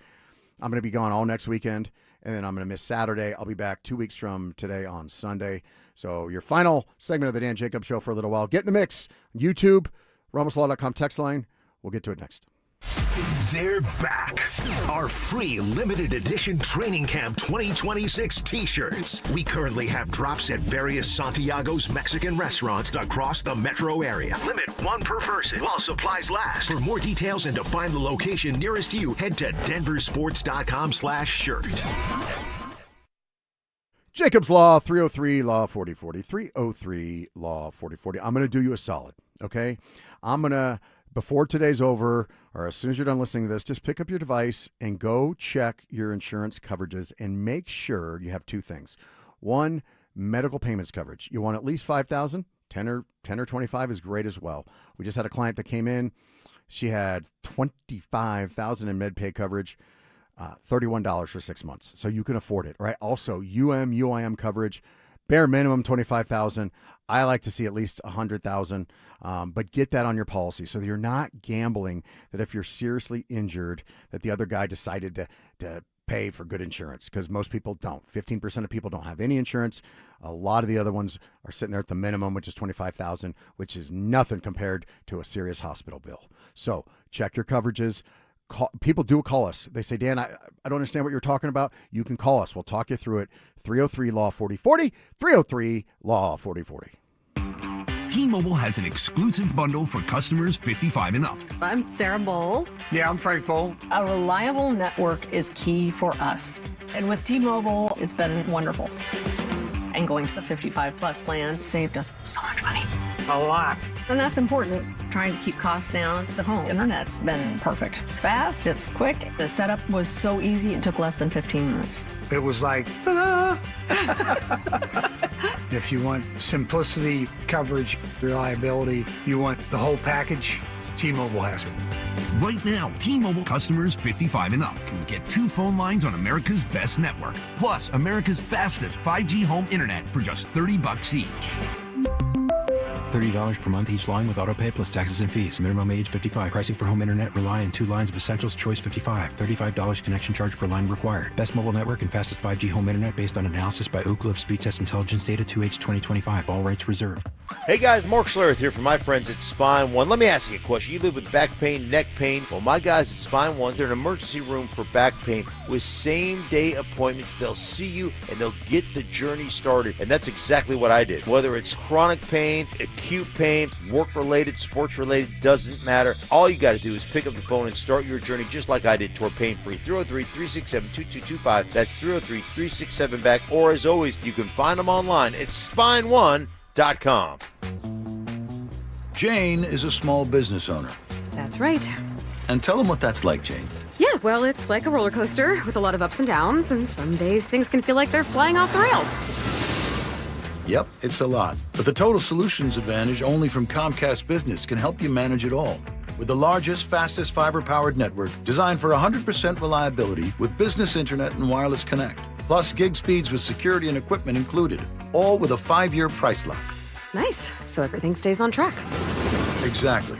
The Total Solutions Advantage. Get started for just $60 a month for 12 months when you add wireless connect to a qualifying internet package.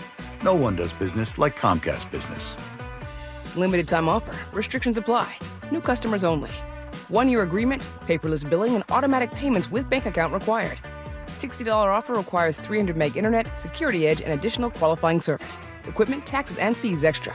Nothing beats a Santiago's breakfast burrito, fresh, made from scratch, and smothered in their famous green chili every single day since 1991. Whether it's breakfast, lunch, or a burrito on the go, nearly 30 locations across the Denver metro mean you're never far from your favorite meal. And right now, when you stop into Santiago's, you can make a difference too. Round up your change, make a donation, or grab some chocolates at the counter to support Sungate Kids, helping keep Colorado's children safe. Santiago's, faithfully authentic. It's the Honorable Judge Dan Jacobs on Denver Sports, 104.3 The Fan. All right, final segment of the Dan Jacobs Show for a couple weeks. I want to run out to the RamosLaw.com text line. Mike weighs in. We can't just dump salaries, exclamation point. You're smarter than this. You keep ripping this roster, but no one will make these trades. What's the weather like on Fantasy Island? Signed, Mike. And I replied to Mike, I said, Mike, it's not true, and I'll explain. It's very confusing. I'm not even sure I understand. In fact, I know I don't understand all the rules, but I think I have a basic understanding. There is a misconception, I believe, that you have, when you make trades, you have to match dollar for dollar. That I don't believe that's true at all. What I do believe is true is that the reason for the second apron is to encourage teams. It restricts teams' ability to keep loading up. Once they're already spending that much money over the luxury tax, a bunch of rules and barriers kick in to stop them from gaining more assets. So they can't, for example, I don't know, if a team's over the cap, let's just say, I don't know, the Orlando Magic or somebody's over the cap, and they want Aaron Gordon, and Aaron Gordon costs $32 million. They can't say, well, we're going to trade you, player X, he makes 20, and we'll eat the extra 12 that we're taking back because Aaron Gordon's $32 million. The rules would prohibit that. I believe the rules do not prohibit shedding salary because that's the whole point of the second apron. They're trying to get the teams that are hoarding the big contracts to shed salary. That's what they're trying to do. It's the owner's way of protecting themselves from themselves. Because If they were just, it's an arms race. So if there were no guardrails, they would say, we hate paying the players all this money. And then one team would be like, we've never won a championship in Orlando. So we're going to pay Nikola Jokic $125 million a year to come here. We don't care. We've got the money. And so they can't stop themselves from eating at the buffet. So they have to put these rules in, like a 2-plate limit, right? That's what the apron is designed to do, is to stop these guys from trying to build dynasties and stockpile the best players they can. So I'll give you an example. I just happened to be on Twitter a little while ago. I'm a faithful follower of @Shapalicious, the professor, Jake Shapiro. And I saw he retweeted something and then put his own comment on, which I'll read both. This person @Blumenfeld says, my son is a huge Lou Dort fan, so he was devastated about the trade. Who did we get in return? I explained it was 3 picks, and his sadness turned to joy when he realized OKC had shed $224 million in payroll and tax and positioned themselves comfortably under the second apron. To which Jake replied, yep, an incredibly stupid set of rules that we've settled on. So yeah, I think you can. You could trade players for picks and shed salary, and another tool, which is why I believe, one, I think the Nuggets are getting a little unfairly vilified for being patient, because everybody's hating on them. Just like, if you remember, the Broncos were getting hated on because they weren't doing anything in free agency. And George Payton and Sean Payton said, just wait. Boom, here comes Jalen Waddle. And everybody had to eat crow. All right. And the Nuggets are probably doing the same thing with because remember, they don't have to shed the salary, and they're probably going to have to shed $30 or $40 million, but they don't have to shed that salary until basically, technically it's the end of the league year, the end of the playoffs or whatever. But in reality, that means you can't shed that salary any other way than right before the trade deadline, right? So I think the Nuggets tried to make some deals. They were listening a little bit on Jamal Murray and then ultimately said no. They were gauging interest for Aaron Gordon. Cam Johnson's a slam dunk, and here's why. He's valuable because he's in an expiring contract year. So he can be traded to another team, and they could cut him immediately and stretch out that cap hit over several years. So that there's value in that. So they can dump him. I'm not worried about that. I don't think he's like a fan favorite. Like, he's been nothing but disappointing here. So bye-bye, Cam Johnson. Michael Porter Jr. trade, mission accomplished. You got rid of that max contract. Nice work, Nuggets. Somebody's going to give you credit for something, and that guy's me. Now, if you can find a way to do the same thing with Aaron Gordon, I believe all your tax troubles are solved. If you can just dump those 2 contracts, or Aaron, Jamal Murray too, because Jamal Murray would be awesome if you could get rid of that contract. Not because I don't like Jamal Murray. I don't see a path forward. We did the exercise earlier in the show. Look at all the all-time greats, and all of them that won multiple championships had a lot better supporting cast than Jamal Murray being, your 1A or your 1B or your 2A, right? And he had a great run here. Well, he had a good run here. It's time. If you want to be serious about getting Nikola another championship, Jamal Murray's just simply probably not going to be a part of that equation. And he could give you serious cap relief at $52 million. That's a huge chunk. People are like, well, Nikola shouldn't be, making 60 or 70 a year. That's selfish. Jamal Murray, for what you've gotten out of him in the playoffs the last couple of years, forget it, dude. $52 million a year. It's a huge part of your cap. 80, almost 90 million for him and Aaron Gordon. They're great guys. They're gonna have all their flowers. They're in the hallway of fame. But dude, they got to go. They've just priced themselves out of our budget and our future. That's my opinion. But you can shed salary, Mike. I appreciate you listening. Appreciate your honest text on the show. We just simply have a fundamental disagreement on the way we believe the NBA works. I could be wrong. You could be right. You could be wrong. I could be right. We could both be wrong. But I think I have a fairly good understanding, and there are paths to get under the tax threshold, which is what the NBA wants. That's why they're doing all this. All right, 8 minutes away from the big World Cup. Is Messi going to go down as the greatest athlete of all time? Sean, What do you think? What do you think? This World Cup experience that I've been privy to, he's been riding a magic carpet ride thus far. I don't see why it should stop today.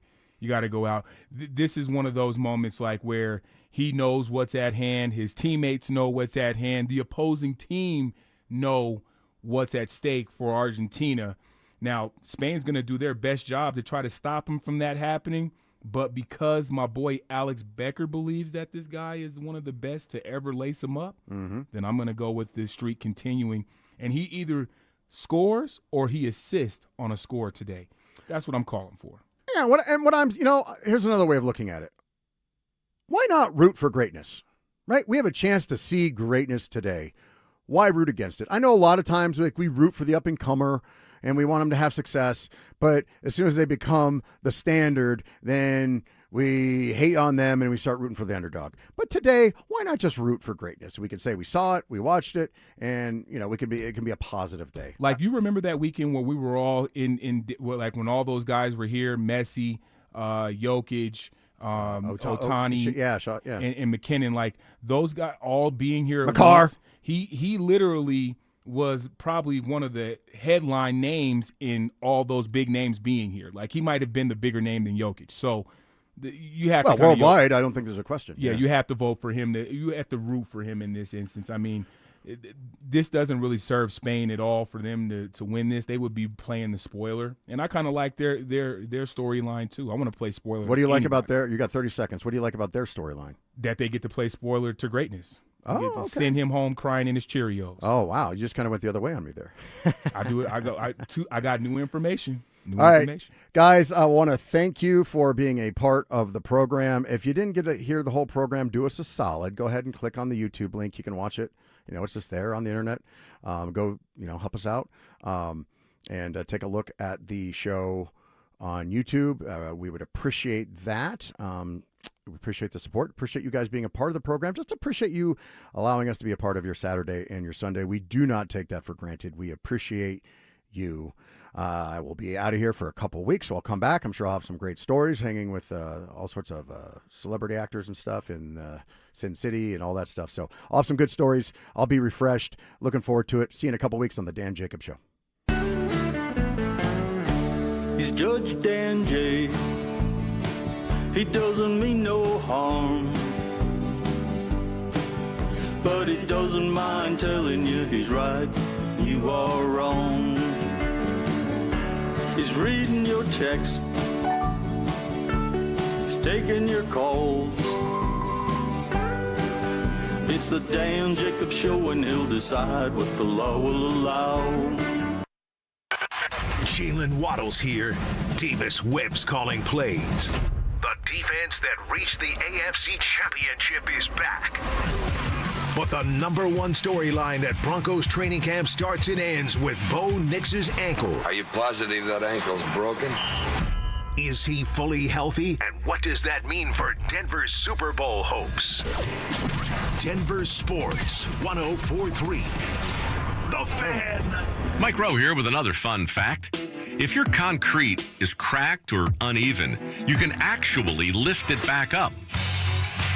Whether it's a sinking driveway, a patio, or a sidewalk, do yourself a favor. Call Groundworks. I spent some time working with these guys. They're the real deal. Their people are trained and certified to lift your concrete slabs.